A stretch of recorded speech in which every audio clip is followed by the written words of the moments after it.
তাহলে এই 3172 জনের মধ্যে মোটামুটি মাথায় রাখেন, সার্টিফিকেট জনিত কোনো ধরনের জটিলতা না থাকলে, আপনার সার্টিফিকেট জনিত কোনো ধরনের জটিলতা না থাকলে বা কোনো ধরনের অশোভন আচরণ না করলে, ঠিক আছে, অশোভন যদি আচরণ না করেন তাহলে খুব বেশি হেরফের হওয়ার কথা না। এখানে মোটামুটি সবাই উতরে যাবেন। এবং সব থেকে বড় যে কথাটা, এই 3172 জন মধ্যে কিছু যদি বাদও যায়, সবার মানে বলতে গেলে চাকরি হবে। কারণ শূন্যপদ অনেক, স্কুল লেভেলে অনেক শূন্যপদ আছে। এবং স্কুল লেভেলে কিন্তু অনেক শূন্যপদ, মানে এই 2-1 মাসেও অনেকগুলো শূন্যপদ তৈরি হয়েছে, হ্যাঁ, নতুন করে এই জায়গায় আরেকটা জবে চলে গেছে, জব সুইচ করেছে, বা কেউ স্কুলে ছিল আবার কলেজের মধ্যে চলে আসছে, অনেকগুলো পদ শূন্য হয়েছে আর কি, হ্যাঁ।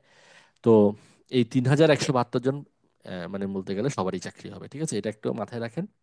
আপনাকে ভাইভাতে যেটা করতে হবে সেটা হচ্ছে যে আপনার সব থেকে বড় কাজ এখন, যেটা আপনারা আপনাদের ডেটটা জেনে গেছেন, আপনাদের কাছে মেসেজও চলে আসছে অলরেডি, আমি যতটুকু জানি মেসেজও চলে আসছে সবার কাছে। আপনাকে আপনার ডেটটা ফিক্সড করেন, যে 6 তারিখ বা 5 তারিখ বা 4 তারিখ ডেটটা, ঠিক আছে, ডেটটা আপনি ফিক্সড করলেন। এখন আপনার সর্বপ্রথম কাজ হচ্ছে যে আপনার যে কাগজপত্রগুলো আছে সেই কাগজপত্রগুলো ঠিক করে এখনই আপনি একটা ফাইলের মধ্যে সেট করে ফেলেন। এখনই একটা ফাইলের মধ্যে সেট করে ফেলেন। এই জিনিসগুলো অনেকেই মনে করতে পারেন যে আচ্ছা, এই জিনিসগুলো আসলে কি এরকম ভুল হতে পারে। অনেক ভুল আছে এরকম, অনেক ভুল আছে। ওইখানে গিয়ে দেখা যায় এই ফাইল নেয় নাই, ওই ফাইল নেয় নাই, এই সার্টিফিকেট নেয় নাই।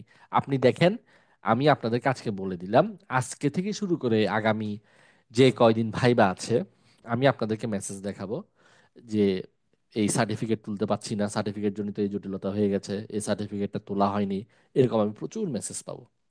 তার মানে আপনার প্রথম কাজ হচ্ছে আপনার যে সার্টিফিকেটগুলো আছে, আপনার যে প্রয়োজনীয় কাগজপত্রগুলো আছে যেগুলো আপনাকে নিয়ে যেতে হবে, এইগুলো সবগুলো কি করে ফেলেন, সবগুলো লাইন করে সেট করে ফেলেন, ঠিক আছে, এটা হচ্ছে আপনার প্রথম কাজ। আর দ্বিতীয়ত আপনি চিন্তা করেন, আপনাকে একটা কথা বলি, আপনাদের ভাইবা সকাল থেকে শুরু হবে, ঠিক আছে। তার মানে আপনি অবশ্যই আপনি আগের দিন চলে যাবেন। আগের দিন চলে যাবেন, আগের দিন আশেপাশের কোনো একটা হোটেলে উঠবেন, যদি কারো কোনো আত্মীয় স্বজন থাকে কাছাকাছি থাকবেন, টাইম মতো, অর্থাৎ ভাইবা শুরু হওয়ার 30 মিনিট আগে যাতে আপনি এখানে পৌঁছে যান। এগুলো কিন্তু দেখবেন, আমার কথাগুলো, কারণ আমি আপনাদেরকে যে কথাগুলো বলি এগুলো আমি কোনো বই থেকে পড়ি নাই, কোনো কান থেকে শিখে কোনো কান থেকে শিখে বলি নাই। আমি আপনাদের সাথে যে তথ্যগুলো শেয়ার করি বা যে আহ, কথাগুলো শেয়ার করি সেগুলো হচ্ছে সবগুলো আমার অভিজ্ঞতা থেকে বলি।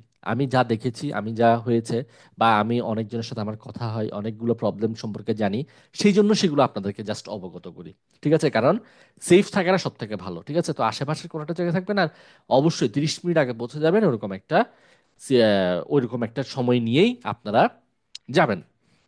এখন কথা হচ্ছে দেখেন, আর সব থেকে বড় কথা শুনেন, ভাইবা ইজি হোক কঠিন হোক, আপনি আপনার মতো পুরো প্রিপারেশন নিয়ে সেখানে যাবেন, ঠিক আছে। আপনার ছেলেদের জন্য হচ্ছে যে সাদা শার্ট পরতে পারেন, ঠিক আছে, সাদা শার্ট পরবেন, হ্যাঁ, কালারফুল শার্ট টার্ট পরার দরকার নেই, হ্যাঁ, কালো প্যান্ট পরবেন, শু পরবেন, পলিশ করে রাখবেন, ঠিক আছে, যাতে সবকিছু আপনাকে দেখতে মোটামুটি একজন শিক্ষকের মতো লাগে, এইভাবেই যাবেন আপনার। এগুলো কিন্তু বেসিক, বেসিক এগুলো আপনার, এগুলো জানতেই হবে, এগুলো বুঝতেই হবে।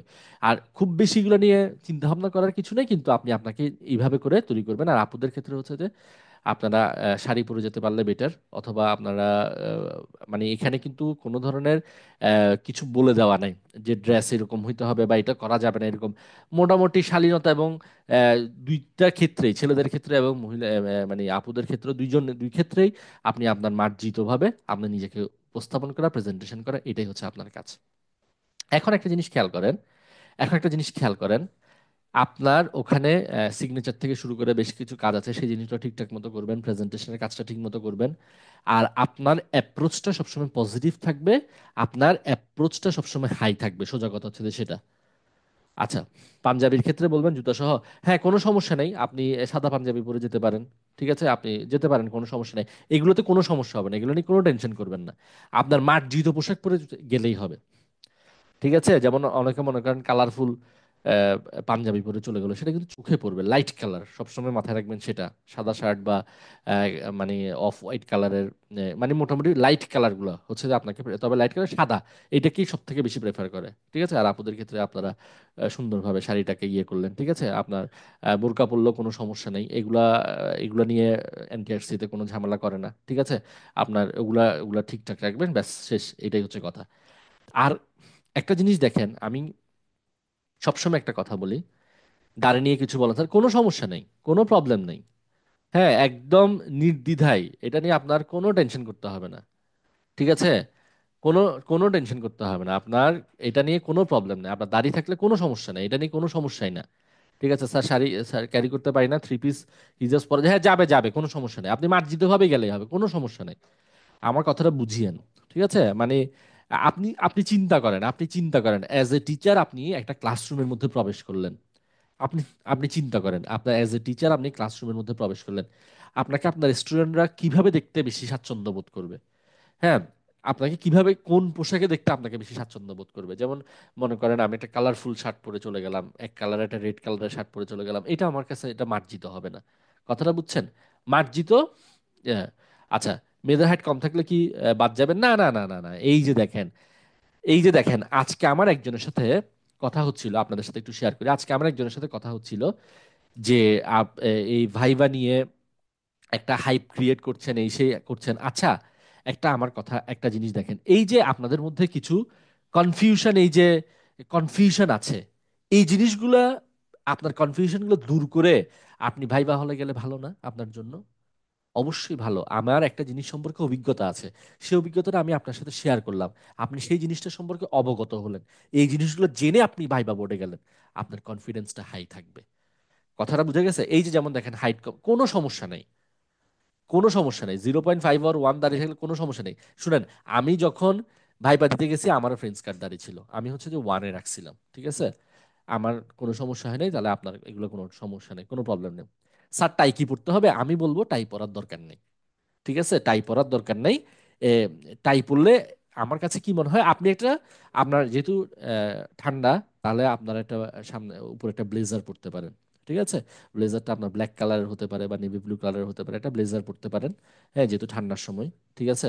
তো আর টাই পরার দরকার নেই। আমার কাছে টাইটা কেন মনে হয় দেখেন, আহ, ভিতরে যিনি বসে আছেন, যে 4-5 জন বসে আছেন, হ্যাঁ, দেখবেন যে যেমন এটা আমার ক্ষেত্রে, আমি আপনাদের সাথে একটা অভিজ্ঞতা শেয়ার করি।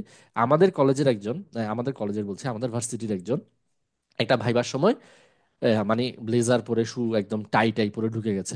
তো ওইখানে গিয়ে, ওইখানে ভিতরে দেখে যে যারা ভাইবার নিচ্ছে তাদের মধ্যে কেউ টাই পরা নাই। তো সেই জায়গায় তাকে কিরকম একটা অদ্ভুত মনে হচ্ছিল। আপনি চিন্তা করে দেখেন, আপনার সামনে 4-5 জন মানুষ বসে আছে, মানে আপনারা 5-6 জন বসে আছেন, সেখানে আপনি টাই টাই পরে সুন্দর করে বসে আছেন, আর সামনের কারো টাই পরা নাই, কিছু নাই, একটা নিজেকে কিরকম একটা মানে একটা, আমি বলবো আমার ক্ষেত্রে, আমাকে যদি পার্সোনালি বলেন, টাইটা পরার দরকার নেই, ঠিক আছে। এটা এটা ইয়েতে রাখেন, টাইটা পরার দরকার নেই। আচ্ছা,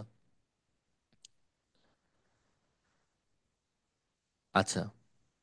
স্বাস্থ্য হেলদি হলে নাকি অনেক সময় বাদ দেয়, এইসব বাজে কথা, এইসব কথা একদম কান দিবেন না, এইসব কোনো সমস্যা নেই। শুনেন, এখানে স্কুল লেভেলে যে 3172 জন আছেন, ম্যাক্সিমাম ম্যাক্সিমাম সবারই জব হবে, ঠিক আছে। খালি জবটা হলে কি করবেন? জবটা হলে বলবেন যে স্যার, ঠিক আছে, আপনার কথাই সব ঠিকঠাক মতো হয়েছে, আমার কথাটা মনে রাখবেন, ঠিক আছে। এখানে ম্যাক্সিমামেরই সবার জব হবে, ঠিক আছে, টেনশন নেওয়ার কোনো কিছু নেই এইসব দিকে। হাইট, হেলদি, স্যার আমার সুন্নতি দাঁড়িয়ে আছে, আমি লাগানে কখনো সমস্যা আছে এটা এতে? আম, না, কোনো সমস্যা নেই, তো কোনো সমস্যা নেই, এগুলো কোনো প্রবলেম না, এগুলো হবে না, এগুলো কোনো টেনশন নেই। স্যার আগামী 8-10 দিনের, আগামী 8-10 দিনের পড়ার প্ল্যান সম্পর্কে বলবেন স্যার কাইন্ডলি, এতদিন তেমন কিছু পড়ি নাই, কোন টপিকগুলো দেখবো, স্কুল ভাইবা রুমের অ্যাপ্রোচগুলো একটু বলবেন। আচ্ছা, আচ্ছা, এই যে দেখেন, আপনাদের যদি আগ্রহ থাকে, আপনাদের যদি এই জিনিসগুলো জানার ইচ্ছা থাকে, আমি সব সমস্যা নেই, আপনাদের ভাইবা পর্যন্ত আপনাদের সাথে আমি সাপোর্ট দিব, কোনো সমস্যা নেই, ঠিক আছে। আচ্ছা স্যার, ভাইবা থেকে কেমন বাদ দিতে পারে? আপনি ধরে রাখেন 4 থেকে 5%, 4 থেকে 5% বাদ বাদ পড়তে পারে। স্যার পড়তে বসলে মনে হয় আমি লিখিত পরীক্ষা দেই নাই, কিছুই মনে হয় পড়ি নাই। আচ্ছা, এগুলো মনে হয়, শুনেন, এগুলো নিয়ে টেনশনের কিছু নাই। এগুলো এগুলো নিয়ে টেনশনের কিছু নাই। তাহলে একটু দাঁড়ান, অনেকে নাকি ভাইবার লিঙ্ক পাচ্ছে না, আমি একটু একটু আপনাদের থেকে সময় নিচ্ছি। ভালো হইলো, আমার মনে হচ্ছে যে এই যে ভালো হয়েছে আপনারা, এই যে আপনাদের কনফিউশনগুলো আছেন, আমার থেকেও ভালো লাগছে আসলে আপনারা আপনাদেরকে এই সাপোর্টটা দিতে পারছি। ঠিক আছে, একটু দাঁড়ান তাহলে, অনেকে নাকি লিঙ্ক পাচ্ছে না, আমি একটু দিই। ওকে, এবার আসেন। ঠিক আছে, আহ, এই কয়েকদিন কিভাবে নিজেকে প্রিপারেশন নিবে, অ্যাডভাইস প্লিজ। আচ্ছা, আচ্ছা, ওকে। 5% তো স্যার ভাইবা দিতেই আসবে না। 5%, হ্যাঁ ভাইবা দিতে আসবে না, এর বাইরেও কিছু বাদ যাবে। অনেকের সার্টিফিকেট জন্য তো জটিলতা আছে। হ্যাঁ, এটা আসলে সত্যিকার অর্থেই আছে, কিছু সার্টিফিকেট জন্য জটিলতা আছে। তারা তারা আসলে বেসিক্যালি লিখিত পরীক্ষার প্রশ্ন থেকে ভাইভাতে প্রশ্ন করে ওই রকম, আসলে স্যারদের আসলে অত কিছু জানা থাকে না, ব্যাপারটা বুঝছেন? স্যারদের জানা থাকে না। স্যাররা হচ্ছে র্যান্ডম কোয়েশ্চেন করে। সোজা কথা হচ্ছে যে বেসিক কম্পিউটার থেকে প্রশ্ন হবে। হ্যাঁ, আমরা আজকে সেরকম কিছু বিষয় নিয়ে আলোচনা করব, এবং আমি আপনাদেরকে কথা দিচ্ছি, আপনাদের যদি, আপনারা যেমন আপনাদের সত্যিকার অর্থে আসলে আপনাদের, আমি সবসময় আমি আপনাদের কাছ থেকে যে রেসপন্সটা পেয়েছি, আমি সবসময় সেজন্য আপনাদেরকে একটা বেটার কিছু দেওয়ার জন্য চেষ্টা করি। ঠিক আছে, আপনাদের যদি এই ধরনের আপনারা যদি চান, কোনো সমস্যা নাই, আমি আপনাদের এই ভাইবার আগ পর্যন্ত আমি প্রতিনিয়ত আপনাদেরকে কিছু কিছু ক্লাস নিয়ে আপনাদেরকে এই জিনিসগুলোকে মেন্টালি আপনাদেরকে ঠিক করার চেষ্টা করবো আর কি। ঠিক আছে, আচ্ছা, অনেক সুন্দর কথা বলেছেন। আচ্ছা, স্যার জানি না জব হবে কিনা, আল্লাহ রহমত করে এরপরও কখনো আপনাকে প্রয়োজন হয়। আচ্ছা স্যার, আমি খুব বেশি একটা পারি না রিটার্নের সিলেবাসের বাইরে। রিটার্নের সিলেবাসের বাইরে খুব একটা পারেন না। আচ্ছা, আপনার সাথে কথা বললে মানসিকভাবে সাহস পাই, কনফিডেন্স পাই স্যার। আচ্ছা, অনেক ধন্যবাদ। এইটাই তো এইটাই তো আপনাদেরকে অ্যাচিভ করতে হবে। আমার কথাটা বুঝেন। আপনি কিসের জন্য যাচ্ছেন? আপনি একজন শিক্ষক হবেন, আপনি একজন রোল মডেল হবেন। আমার কথাটা বুঝেন, আপনি একজন শিক্ষক হবেন, আপনি একজন রোল মডেল হবেন। আপনাকে দেখে 8-10 জন সাহস পাইতে হবে, সোজা কথা হচ্ছে সেটা। আপনাকে দেখে শিখবে, আপনাকে দেখে জানবে, আপনাকে অ্যাজ এ রোল মডেল হিসেবে সে তার নিজের জীবনকে পরিবর্তন করার চেষ্টা করবে। এইটাই তো একজন শিক্ষক। একজন শিক্ষক সত্যিকার অর্থে, আপনি একটা জিনিস চিন্তা করেন, শিক্ষকতাই কিন্তু একমাত্র পেশা যেখানে আপনি একজন মানুষ হিসেবে আরেকজন মানুষের ভালো চিন্তা করেন। আপনি কি চিন্তা করেন? আচ্ছা, আমার এই স্টুডেন্টটা ভালো করুক, আমার ওই স্টুডেন্টটা ভালো করুক, আপনি চিন্তা করেন না? আপনি অন্য কোন প্রফেশন আছে চিন্তা করেন যেখানে আর একজন আরেকজনের ভালোর কথা চিন্তা করতেছে? করে না। তার মানে আমি বলবো এই পেশাটাকে আপনি যদি ভালোবেসে এই পেশাটাকে বেছে নেন, এটা আপনাকে অনেক কিছু দিবে। এটা আপনাকে সম্মান দিবে, আপনাকে এটা সৎ উপায়ে অর্জন করার একটা, সৎ উপায়ে উপার্জন করার একটা সুযোগ করে দিবে। এটা আপনাকে আপনার পরিবারের সাথে আপনি একটা ভালো সময় দেওয়ার মতো আপনাকে একটা সুযোগ করে দিবে। তার মানে কেন শিক্ষক হতে চান, এক কথায় কি বলবেন? এটাই একমাত্র পেশা যেখানে আমি আমার সম্মানের সাথে সৎ উপায়ে উপার্জন করতে পারবো, পাশাপাশি আমার পরিবারকে সময় দেওয়ার মতো সুযোগ আমার থাকবে। এই সুযোগটা শুধুমাত্র আমার এই শিক্ষকতায় সম্ভব, আর কোনো কিছুতে সম্ভব না। ঠিক আছে, আচ্ছা, একটা কথা জানার ছিল স্যার, সার্টিফিকেট জনিত জটিলতা কি ধরনের হতে পারে যদি একটু ধারণা দিতেন। আসলে যে যে শিক্ষকতার যোগ্যতাটা দরকার সেই মানে ওই ক্রাইটেরিয়াগুলোর মধ্যে না পড়লে আর কি। ঠিক আছে, তাহলে সেটা সমস্যা হয় আর কি। সার্টিফিকেটে কোনো সমস্যা নেই, রেজাল্ট আলহামদুলিল্লাহ ভালো। ভাইবা কিছুই না পারি তাহলে কি আমাকে ফেল, কেন এটা আগে কেন চিন্তা করবেন? এটা আগে কেন চিন্তা করবেন যে ভাইবাতে কিছু পারবেন না? এই চিন্তাটা করবেন না, আপনি সব কিছুই পারবেন। দেখেন না, আমি আপনাদের সাথে ভাইবা পর্যন্ত আছি, কোনো সমস্যা নেই, টেনশনের কোনো কারণ নেই, আমি ভাইবা পর্যন্ত আছি। দেখেন আমি আপনাদেরকে কিভাবে সাপোর্টটা দিই, সেই জিনিসগুলোকে বোঝার চেষ্টা করেন। আমি আপনাদেরকে বলছি একদম নির্দ্বিধায়, নিঃসংকোচে, নির্দ্বিধায় নিঃসংকোচে যে কোনো সমস্যা হলে আমার ফেসবুক পেজে যে হোয়াটসঅ্যাপ নাম্বারটা দেওয়া আছে সেখানে যোগাযোগ করবেন। যে কোনো কিছু জানার থাকলে, যে কোনো কিছু বোঝার থাকলে যোগাযোগ করবেন। আমি আমার সাধ্য মতো আপনাদেরকে সাপোর্ট করার চেষ্টা করব। কারণ আপনাদের যদি জবটা হয়, আমার থেকে খুশি বেশি আর কেউ হবে না। হ্যাঁ, আপনাদের পরিবার হবে, এর পরিবারের পরে যদি কেউ বেশি খুশি হয় আমি হব। আপনারা যখন আমাকে এসএমএস দিয়ে বলবেন স্যার আমার জবটা হয়ে গেছে, হ্যাঁ, আমি তো সেই দিনটার জন্য অপেক্ষা করে বসে আছি, তাই না? এই এত কষ্ট, এত কোনো কিছু, এই সব কিছু তো ওই দিনটার জন্যই, যখন আপনি বলবেন যে স্যার আমার জবটা হয়ে গেছে। এটাই, এই জিনিসটা শোনার জন্যই। ঠিক আছে, কনফিডেন্স হাই রাখেন। আপনি মনে করেন আপনার 95%, আপনার যদি জন্য সার্টিফিকেট যদি জটিল না থাকে, আপনার জবটা হয়ে গেছে, এটা আপনি মেন্টালি আপনি এটাকে ধরে নেন, ঠিক আছে? এইবার আপনি কনফিডেন্সের সাথে আপনার অ্যাপ্রোচ হতে হবে হাই। আপনি কি পারেন কি না পারেন এইসব জিনিস মাথায় আনবেন না। আপনি রাইট ওয়েতে প্রবেশ করবেন, সালাম দিয়ে আদাব দিয়ে আপনি আপনার নিজ ধর্ম মতো আপনি আদাব দিতে পারবেন, সালাম দিতে পারবেন, নমস্কার দিতে পারবেন, কোনো সমস্যা নাই। আপনি বসে কনফিডেন্সের সাথে অ্যাপ্রোচ ঠিক রাখতে হবে। কোনো কিছু না পারলে সরি স্যার, এই জিনিসটা আমার জানা নাই, হ্যাঁ এই জিনিসটা আমি জেনে নিব বা আমার জানা নাই। আর যেটা পারবেন সেটা কনফিডেন্টলি উত্তর করবেন, ব্যাস ফিনিশ, আর কিচ্ছু না। ঠিক আছে? এই জিনিসটা গেল। এবার আসেন আপনারা এই কয়েকটা দিন কি করবেন, এই জিনিসটা নিয়ে আপনাদেরকে একটু আইডিয়া দিই। ঠিক আছে স্যার? আমার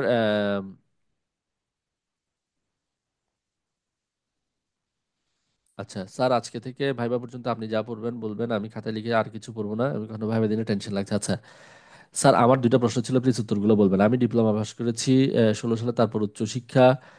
উচ্চশিক্ষা ডিপ্লোমা পাস করার পর তেমন কোনো চাকরি করেনি। যদি বলে আপনি বর্তমানে কি করছেন বা কি বলবো স্যার?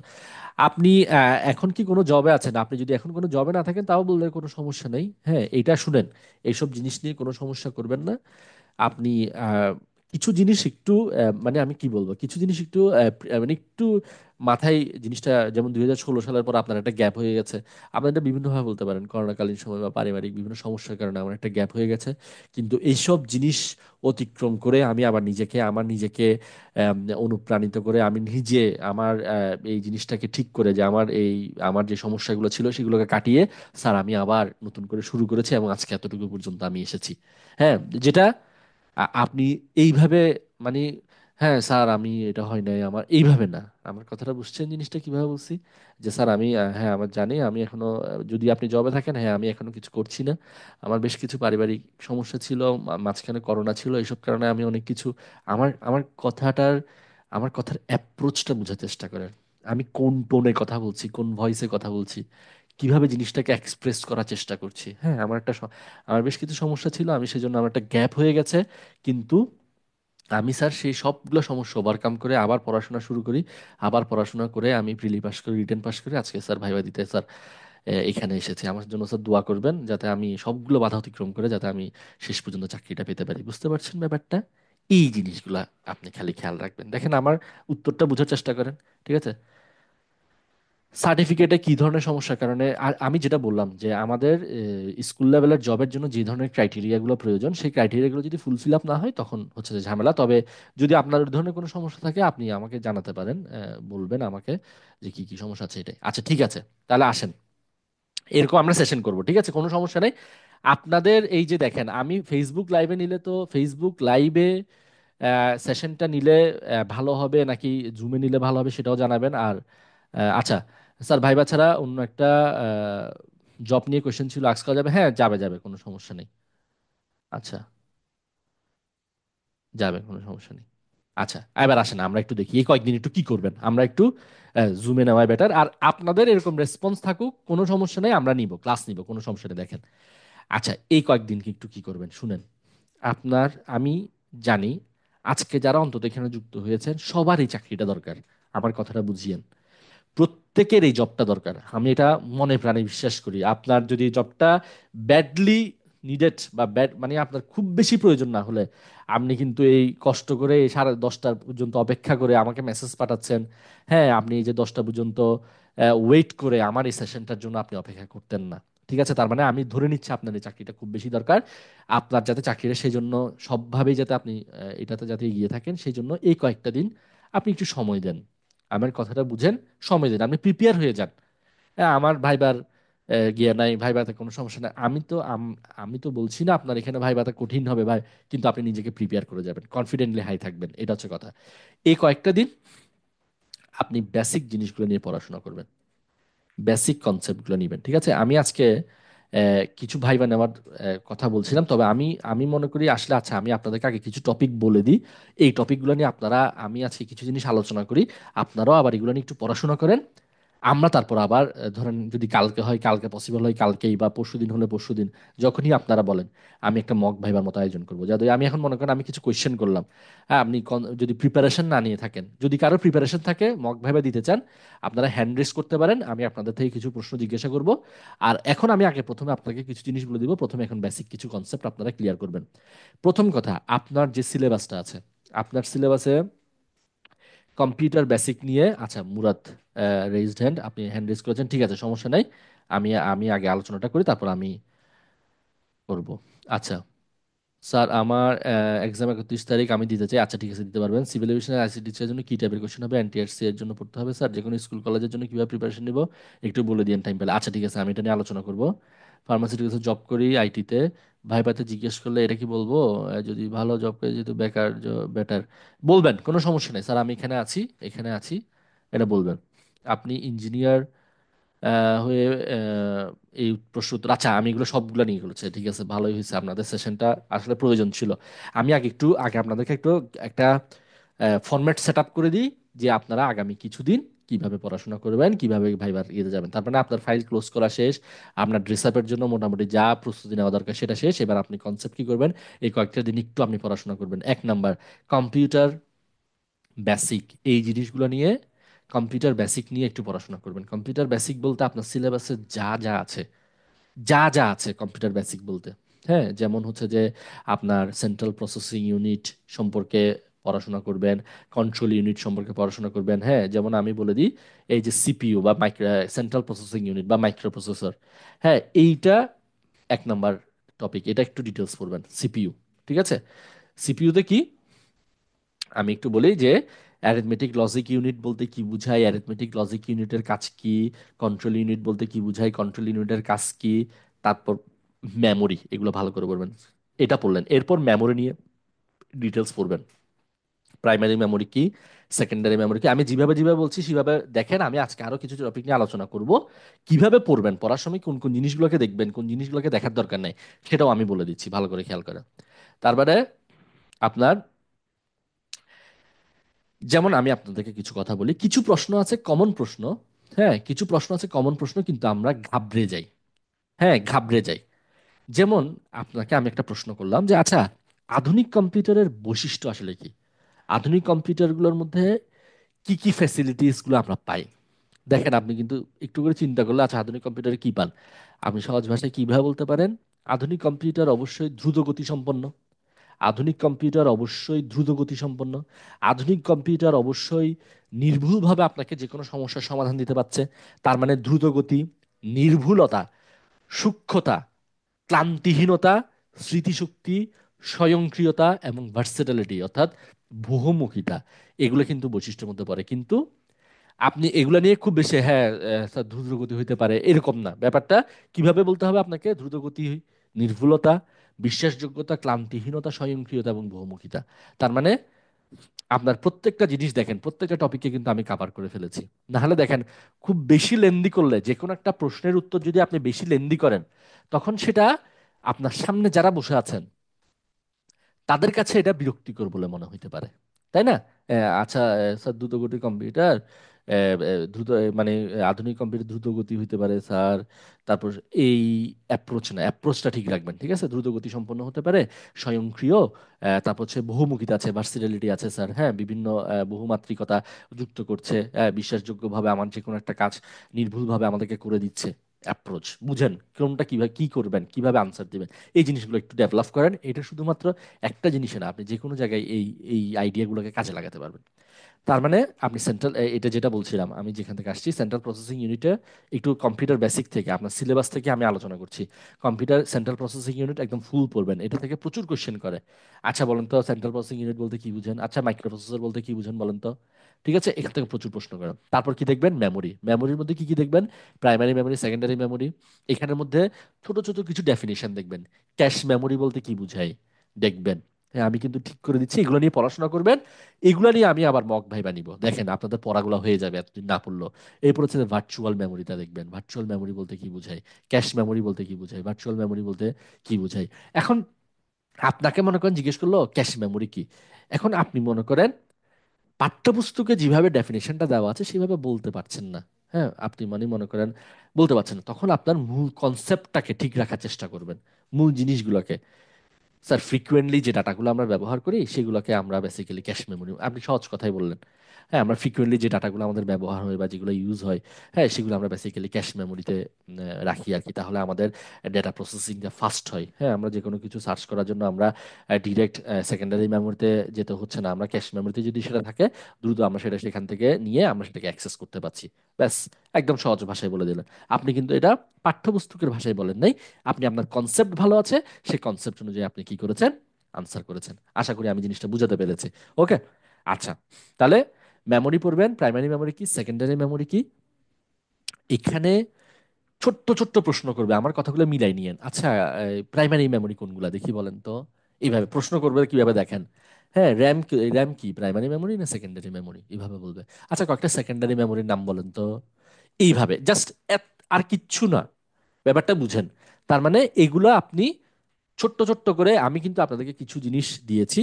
আমি যদি এই দেখেন আমার সত্যিকার অর্থে, আমি এই যে বললাম না 8:30 থেকে হচ্ছে যে আপনার অ্যাডভান্স ব্যাচের ক্লাস নিয়েছি 19তম, ওইটা শেষ হওয়ার 2 মিনিটের মধ্যে আমি আমার সেশনটা শেষ করে মানে শুরু করেছি। আমি আপনাদেরকে বলছি, কথা দিচ্ছি, যদি এইগুলো আপনারা আপনাদের মতো করতে থাকেন, এইগুলো যদি ছোট ছোট করে কিছু শর্ট নোটের মতো করতে হয়, যেগুলো পরীক্ষার সময় আপনি একটু দেখবেন, রিভিশন দিবেন, আমি ওইভাবে আপনাদেরকে তৈরি করে একদম ফুল পিডিএফটা দিয়ে দিব, আপনারা একটু দেখে যায়েন। মানে কোনো কিছু মানে অসুবিধা হবে না, অন্তত এতটুকু বলবো, আপনার ক্ষতি হবে না, আপনি কিছু শিখে কিছু জেনে আপনি পরীক্ষা হলে যেতে পারবেন। আচ্ছা, তারপর মেমোরির মধ্যে এটা দেখলেন, ক্যাশ মেমোরি দেখলেন, ভার্চুয়াল মেমোরি দেখলেন, ঠিক আছে। আচ্ছা, এরপর এরপর হচ্ছে যে কি, এরপর হচ্ছে যে যেমন আপনাকে এখানে বিভিন্ন প্রজন্মের কম্পিউটার একটা টপিক আছে এখানে, কম্পিউটার বেসিকের মধ্যে এখান থেকে বেশি কিছু পড়বেন না। যেমন এখান থেকে আপনি আইসি, ইন্টিগ্রেটেড সার্কিট সম্পর্কে একটু পড়ালেখা করতে পারেন। হ্যাঁ, ইন্টিগ্রেটেড সার্কিটের আগে কি ছিল, ট্রানজিস্টর, ট্রানজিস্টর আগে কি ছিল, ভ্যাকুয়াম টিউব। ঠিক আছে, তো এই আইসি নিয়ে একটু পড়াশোনা করতে পারেন, আইসি জিনিসটা কি এটা নিয়ে একটু পড়াশোনা করতে পারেন। হ্যাঁ, এরপর মোস্ট ইম্পর্ট্যান্ট, আচ্ছা স্যার পিডিএফটা দিলে ভালো হবে। হ্যাঁ দিব, কোনো সমস্যা নেই, টেনশন করিয়েন না, টেনশন করিয়েন না। ওই যে বললাম, খালি চাকরি হলে আমাকে বলবেন স্যার চাকরিটা হয়েছে, এটাই শোনার জন্য সবকিছুই করব। ঠিক আছে, এরপর দেখেন, তাহলে এগুলো দেখলেন। হ্যাঁ, আমি একটু আপনাদেরকে ভাগ করে দিই, তাহলে আপনাদের এই এই ওই এইভাবে আপনারা পড়াশোনাগুলো করেন। তারপর হচ্ছে দেখি অ্যানালগ কম্পিউটার কি আর ডিজিটাল কম্পিউটার কি, এইখানে এইটা একটু দেখবেন, অ্যানালগ এবং ডিজিটাল কম্পিউটার। আচ্ছা, অ্যানালগ কম্পিউটার বলতে কি বুঝেন, ডিজিটাল কম্পিউটার বলতে কি বুঝেন, ঠিক আছে, বা হাইব্রিড কম্পিউটার বলতে কি বুঝেন, ছোট্ট ছোট্ট করে ডেফিনেশন। আমি দেখি আমি এগুলো গুছিয়ে দিতে পারি কিনা আপনাদেরকে। অ্যানালগ কম্পিউটার কাকে বলে, ডিজিটাল কম্পিউটার কাকে বলে, হাইব্রিড কম্পিউটার কাকে বলে। হ্যাঁ, আর আর আর যে কোনো একটা জিনিস পড়লে, যে কোনো একটা কনসেপ্ট ডেভেলপ করলে সেটার, সেইগুলোর মধ্যে একটু ছোট ছোট পার্থক্য বা এক্সাম্পলগুলো একটু দেখতে হবে। হ্যাঁ, যেমন অ্যানালগ কম্পিউটার হচ্ছে দেখি, অ্যানালগ যেটা পড়বেন মানে একটু কনসেপ্টটাকে ক্লিয়ার রাখা। যেমন অ্যানালগ কম্পিউটার কিন্তু আপনার নির্দিষ্ট কোনো একটা কাজের জন্য, অ্যানালগ কম্পিউটার কিন্তু দ্রুত গতির। আপনি নির্দিষ্ট একটা কাজ করছেন, সেটা হতে পারে যে কোনো একটা কাজ, তাপের কাজ করছেন, চাপ নির্ণয় করার কাজ করছেন, যে কোনো একটা নির্দিষ্ট কাজের জন্য অ্যানালগ কম্পিউটারটা কিন্তু গুরুত্বপূর্ণ। আর ডিজিটাল কম্পিউটারটা হচ্ছে যে মানে বেসিক্যালি মানে একটা ধীর গতিতে কাজ করে, কিন্তু এটার ভার্সেটিলিটি আছে, বহুমুখিতা আছে। হ্যাঁ, এটা হচ্ছে একটা কথা। যেমন আপনার অ্যানালগ কম্পিউটার উদাহরণ কি, স্লাইড রুলস, অ্যানালগ ঘড়ি, থার্মোমিটার, এগুলো হচ্ছে অ্যানালগ কম্পিউটার উদাহরণ। আবার ডিজিটাল কম্পিউটারের মধ্যে হচ্ছে কি, পিসি, স্মার্টফোন, সুপার কম্পিউটার, এগুলো হচ্ছে ডিজিটাল কম্পিউটার উদাহরণ। তার মানে অ্যানালগ কম্পিউটার কি, ডিজিটাল কম্পিউটার কি, অ্যানালগ এবং ডিজিটালের মধ্যে ছোটখাটো কিছু পার্থক্য, প্লাস অ্যানালগ আর ডিজিটালের মধ্যে, অ্যানালগ আর ডিজিটালের কি উদাহরণ, এইগুলো একটু দেখবেন। ঠিক আছে, এটা হচ্ছে যে কথা। এখানে অ্যানালগ আর গিয়ে গেল। আচ্ছা, এরপর আসেন 5 নম্বরে হচ্ছে দেখবেন হচ্ছে যে এই যে বিভিন্ন কম্পিউটারগুলো সম্পর্কে ছোট ছোট বর্ণনা। দেখেন এগুলো কিন্তু 2 ঘন্টা সময় দিলে এগুলো কিন্তু সব তৈরি হয়ে যাবে, শুধু 2টা ঘন্টা, 2টা ঘন্টা দিয়ে আপনি কিন্তু এগুলো সব পড়ে ফেলতে পারবেন। ঠিক আছে, যেমন এই যে সুপার কম্পিউটার, হ্যাঁ সুপার কম্পিউটারটা একটু ভালো করে পড়বেন, সুপার কম্পিউটারটা একটু ভালো করে পড়বেন। এখানে কি কি আছে, super computer, main frame computer, right, এগুলো সব আপনারা লিখিত তো পড়েছেন, আপনারা তো যোগ্য আসলে। আপনাদের এইখানে আপনি লিখিত পাশ করেছেন মানে আপনি এইটা, এখানে সবকিছু আপনি বুঝেন, সবকিছুই পারেন। জাস্ট প্রতিদিন 1 ঘন্টা 2 ঘন্টা করে একটু স্টাডি করেন, তাহলে দেখবেন যে আপনি মানসিকভাবে চাঙ্গা থাকবেন। ঠিক আছে, মিনি কম্পিউটার, মাইক্রো কম্পিউটার, ঠিক আছে, 4টা আছে না, super, main frame, mini, micro. তো আমি আপনাকে জিজ্ঞেস করলাম, আচ্ছা এই যে আপনি ল্যাপটপ, আমি এখানে ল্যাপটপ ব্যবহার করছি বা এখানে ডেস্কটপ কম্পিউটার ব্যবহার করছি বা নোটবুক ব্যবহার করছি, এটা কোন কম্পিউটারের মধ্যে ফেলবেন? আপনাকে ধরেন বললো আচ্ছা দেখেন বলেন তো কম্পিউটার ক্লাসিফিকেশন মানে গঠন এবং ক্রিয়ানীতি অনুসারে এইভাবে করে না বললো, হ্যাঁ কি ধরনের কম্পিউটার আছে এইভাবে করে বলতে পারে, তাই না? ওরা খুব বেশি ফর্মাল থাকে না। স্যাররা কিন্তু খুব বেশি ফর্মাল ওয়েতে জিজ্ঞেস করে না। মানে মোটামুটি আচ্ছা কি ধরনের কম্পিউটার আছে দেখি। হ্যাঁ আচ্ছা সুপার কম্পিউটার আছে স্যার, মেইন ফ্রেম কম্পিউটার আছে, মিনি কম্পিউটার আছে, মাইক্রো কম্পিউটার আছে। আচ্ছা তাহলে আমি এবার একটা প্রশ্ন করলাম, আচ্ছা এই যে আমার সামনে তো একটা ডেস্কটপ আছে, আমার সামনে একটা নোটবুক আছে, একটা ধরেন আপনি বাসায় ল্যাপটপ ইউজ করেন, এগুলো কোন কম্পিউটারের মধ্যে পড়বে? ঠিক আছে, তখন আপনাকে কি বলতে হবে, এগুলো হচ্ছে মাইক্রো কম্পিউটারের মধ্যে পড়বে। ঠিক আছে, এই যে প্রত্যেকটা জিনিসের কনসেপ্ট ডেভেলপ করা আর ছোট্ট ছোট্ট উদাহরণগুলো দেখা, এটাই হচ্ছে আপনার কাজ। তাহলে আচ্ছা সুপার কম্পিউটার কি?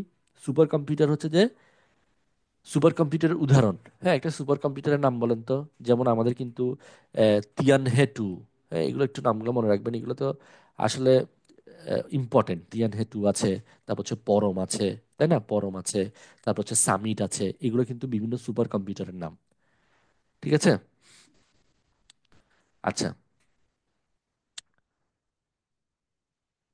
তিয়ানহে টু আছে, পরম আছে, সামিট আছে। তার মানে ঠিক আছে, তার মানে পরম মনে হয় ভারতের, ঠিক আছে, সামিটও মনে হয় ভারতের, তিয়ানহে টু মনে হয় চাইনা। আমি সঠিক এইগুলা কোন দেশের আমি জানি না।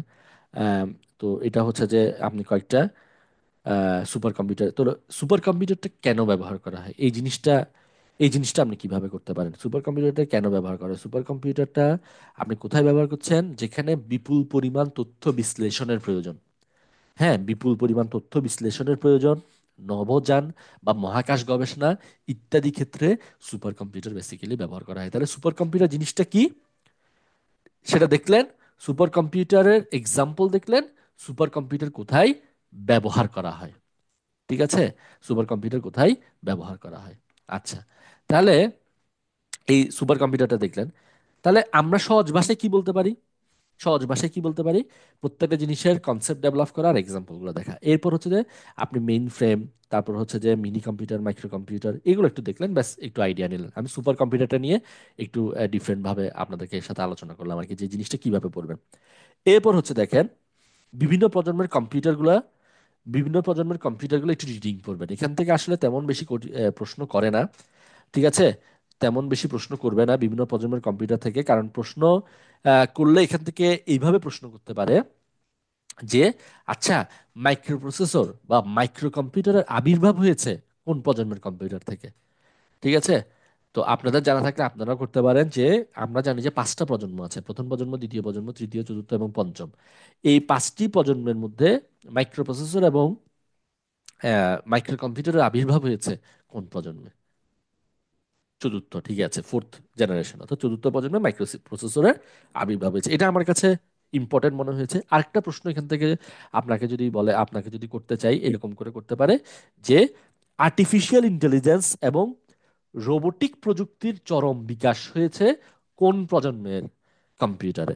আধুনিক আর্টিফিশিয়াল ইন্টেলিজেন্স এবং রোবোটিক প্রযুক্তির চরম বিকাশ হয়েছে কোন প্রজন্ম? পঞ্চম প্রজন্ম। এই যে দেখছেন, এগুলোই তো গুছিয়ে পড়া। আমি আমি মানে চেষ্টা করব আসলে আপনাদের সাথে এইভাবে যদি একটু আলোচনা করি, দেখবেন যে আপনারা দুই একটা ক্লাস করলে আপনাদের কাছে একটা কনফিডেন্স চলে আসবে। ঠিক আছে, যে যখন দেখবেন যে আচ্ছা এই ধরনের প্রশ্ন হতে পারে বা এগুলো আমি মোটামুটি পারছি। ঠিক আছে, এটা।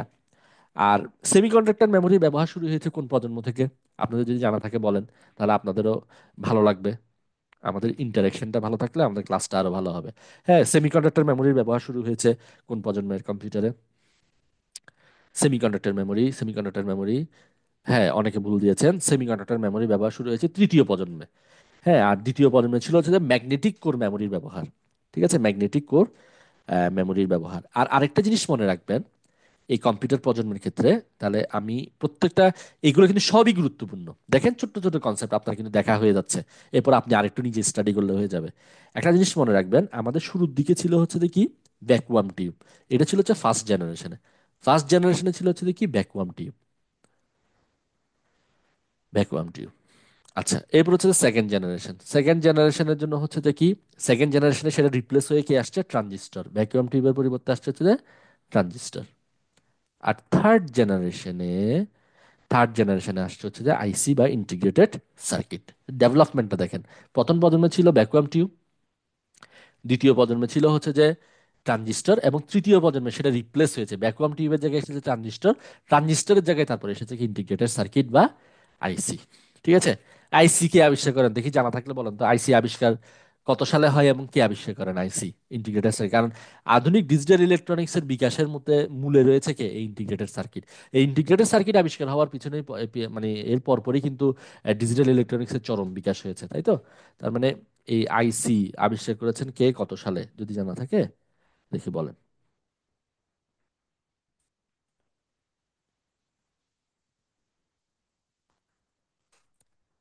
আচ্ছা, 1958 বলেছেন একজন, একজন 1958 বলেছেন, কাছাকাছি গিয়েছেন, আরেকটু চেষ্টা করেন। হ্যাঁ, জ্যাক ক্যালবি 1948 সালে, 1948 সালে, আমার যদি ভুল না হয়ে থাকে, জ্যাক ক্যালবি নাম।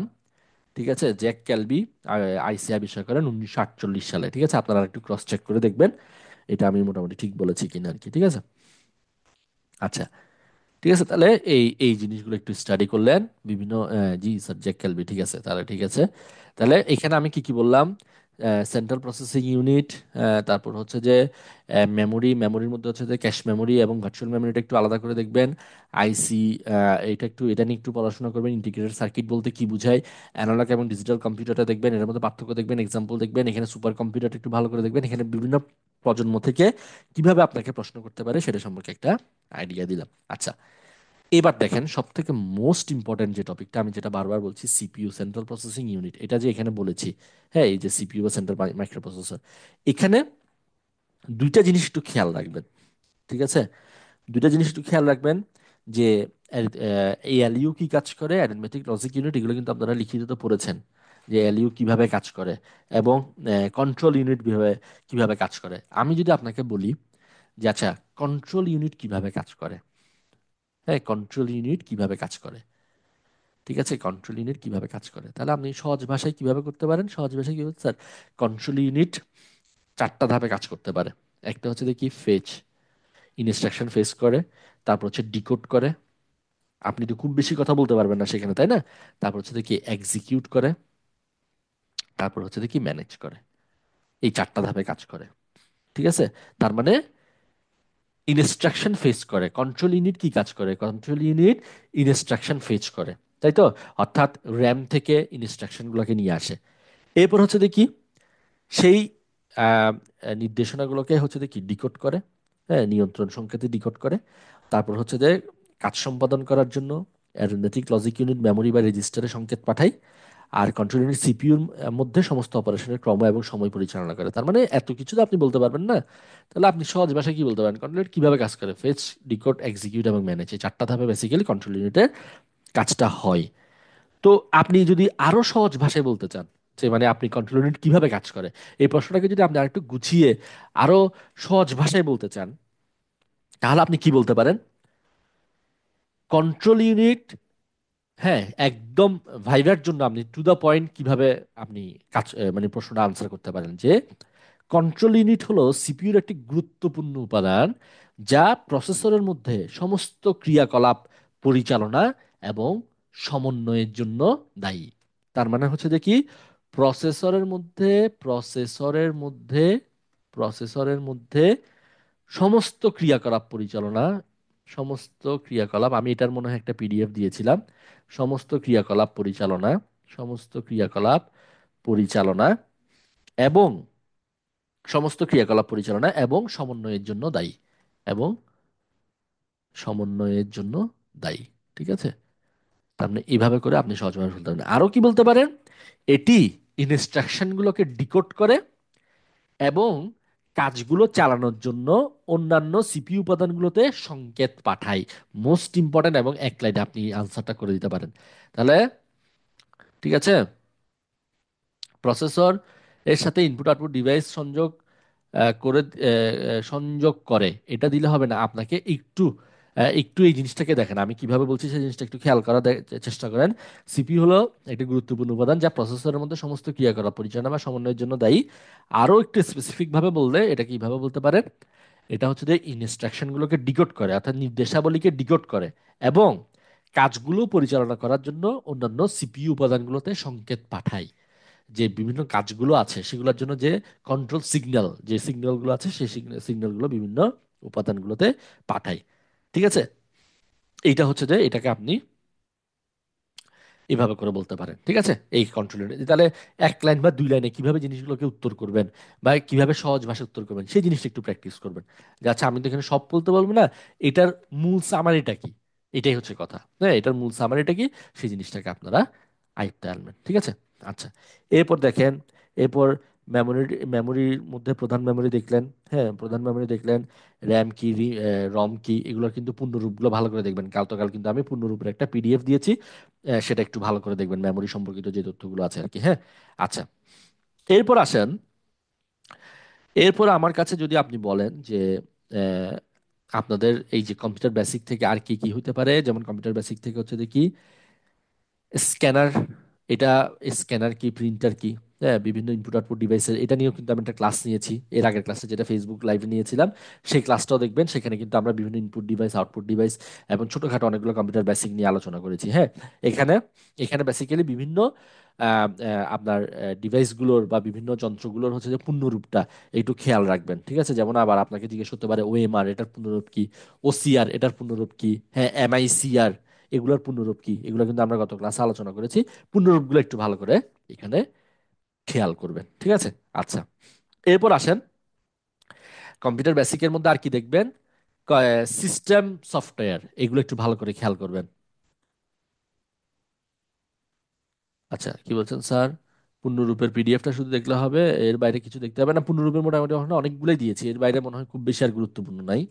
আমি মোটামুটি দেখে অনেকগুলো দিয়েছি। সিস্টেম সফটওয়্যার, সিস্টেম সফটওয়্যারের কনসেপ্টগুলো একটু দেখবেন। সিস্টেম সফটওয়্যার, হ্যাঁ সফটওয়্যার রিলেটেড ইনফরমেশনগুলো এখান থেকে কিন্তু প্রশ্ন হয়। আমি এই সফটওয়্যার রিলেটেড কিন্তু একটা, এখানেও একটা কিন্তু আমি আপনাদেরকে পিডিএফটা দিয়েছি, সেটা একবার পড়ে যাবেন। হ্যাঁ, সিস্টেম সফটওয়্যার, সিস্টেম সফটওয়্যারের মধ্যে কি কি পড়ে, বেসিক্যালি কোন কোন সফটওয়্যারগুলোকে আপনি সিস্টেম সফটওয়্যার বলতে পারেন। হ্যাঁ, যেমন অপারেটিং সিস্টেম হচ্ছে সিস্টেম সফটওয়্যার, ফার্মওয়্যার, তারপর হচ্ছে device driver, utility program, language translator. আমি এই যে সিস্টেম সফটওয়্যারের যে পিডিএফটা দিয়েছি ভালো করে দেখবেন, সেইখানে আমি এর পরবর্তী পিডিএফটাতে ইউটিলিটি প্রোগ্রাম নিয়ে, ইউটিলিটি প্রোগ্রাম নিয়ে বিস্তারিত দিয়েছিলাম। ইউটিলিটি প্রোগ্রামটা একটু বিস্তারিত দেখবেন। দেখেন আমি কিন্তু এখানে আপনাকে গুছিয়ে দিয়েছি, মানে কোন কোন জিনিসগুলোকে একটু দেখবেন ভালো করে, বেশি গুরুত্ব দিবেন। ইউটিলিটি প্রোগ্রাম বলতে কি বুঝেন এবং কোনগুলো হচ্ছে যে কি, এটার কাজটা কি। হ্যাঁ, এটার এক্সাম আমার কাছে মনে হয় এই ইউটিলিটি প্রোগ্রামটা গুরুত্বপূর্ণ, এটা যে একটা প্রশ্ন হইতে পারে। ইউটিলিটি প্রোগ্রামটা কি, বেসিক্যালি আপনার কিন্তু ইউটিলিটি প্রোগ্রামটা কিন্তু খুব গুরুত্বপূর্ণ কাজ করে, তাই না? আপনার কম্পিউটার সিস্টেমটাকে কার্যকরী রাখার জন্য, সুরক্ষিত রাখার জন্য বা দক্ষ রাখতে এটা কিন্তু একটা গুরুত্বপূর্ণ ভূমিকা পালন করে। ঠিক আছে, আচ্ছা কি বলছেন একটু পড়ি, আপনাদের এসএমএস গুলো পড়তে থাকি। স্যার সবগুলো পিডিএফ যদি আমাদের হোয়াটসঅ্যাপ গ্রুপে আবার শেয়ার করতেন ভালো হতো। আমি এটা পাবলিকলি ওপেন করে দিব, সমস্যা নেই। যেগুলো ইমেজ আকারে দিয়েছি সবগুলো আমি পিডিএফ আকারে করে দিব, ঠিক আছে, কোনো সমস্যা নেই, পিডিএফ আকারে করে দিব। হ্যাঁ, সবগুলো একসাথে করে আমি পিডিএফ আকারে দিয়ে দিব, ঠিক আছে। আমি দেখি আর কিছু তৈরি করতে পারি কিনা, এগুলো আসলে আমি আপনাদেরকে হয়তো বলে বুঝাতে পারবো না কি ধরনের ব্যস্ততার মধ্যে আমি, কারণ আমার আসলে মানে আহ, মানে এত বেশি শিডিউল, বিজি শিডিউল ছিল। তারপর আপনারা জানেন যে আমি হয়তো নেক্সট ব্যাচগুলোতে, জানুয়ারি মাসে যে নেক্সট ব্যাচগুলো আছে সেখানে অনেকগুলো পরিবর্তন আনছি। সেগুলোর মূলত যে এই জিনিসগুলো আসলে আমার কাছ থেকে সবার মানে এক ধরনের দাবি ছিল। ঠিক আছে, যে স্যার হার্ড কপি আনেন বা এটা করেন, যে যে জিনিসগুলো দাবি ছিল সেগুলো ফুলফিল আপ আমি গত মানে 2টা মাস এগুলোর পিছনে প্রচুর সময় দিয়েছি। আমি এগুলা এর বাইরে গিয়ে এই কাজগুলো করেছি যতটুকু আসলে পেরেছি। হ্যাঁ, যতটুকু করতে পেরেছি করেছি, যেগুলো করেছি সেগুলো আপনাদেরকে দিয়ে দিব আশা করি। আর সাথে আমি যেহেতু ওইগুলার থেকে আমার মনে হয় এইভাবে আলোচনা করে যদি আপনাদেরকে বলে দিই আরো ভালো হয়। আর যতটুকু পারবো এই জিনিসগুলো আমি আবার একটু গুছাই, সাজাই গুছাই দিব।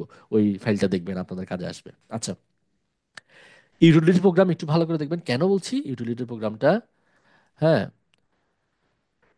স্যার হোয়াটসঅ্যাপ গ্রুপে কাইন্ডলি অ্যাড করবেন। হোয়াটসঅ্যাপ গ্রুপ নাই আসলে, হোয়াটসঅ্যাপ গ্রুপ নাই, এটা ওই যে যেটা ফেসবুক গ্রুপ আছে সেটাতে, ফেসবুক গ্রুপটাতে দিয়ে দিব। ঠিক আছে, ফেসবুক গ্রুপটাতে দিয়ে দিব, এটাই হচ্ছে কথা আর কি। আচ্ছা, আচ্ছা তাহলে ইউটিলিটি প্রোগ্রাম, ইউটিলিটি প্রোগ্রামটা একটু ভালো করে দেখবেন। আমি এই জিনিসগুলোকে আরেকটু গুছাই দিই, এগুলো দেখেন। ইউটিলিটি প্রোগ্রামটা একটু কেন ভালো করে দেখবেন, কারণ আপনাকে যদি বলে যে ইউটিলিটি প্রোগ্রামটা বলতে কি বোঝায়, আপনি আগে প্রথমে বেসিকটা বুঝেন। ইউটিলিটি প্রোগ্রামটা হচ্ছে যে কি, আপনার কম্পিউটার সিস্টেমকে কার্যকরী, সুরক্ষিত এবং দক্ষ রাখতে খুব গুরুত্বপূর্ণ ভূমিকা পালন করে কিন্তু এই ইউটিলিটি প্রোগ্রামটা।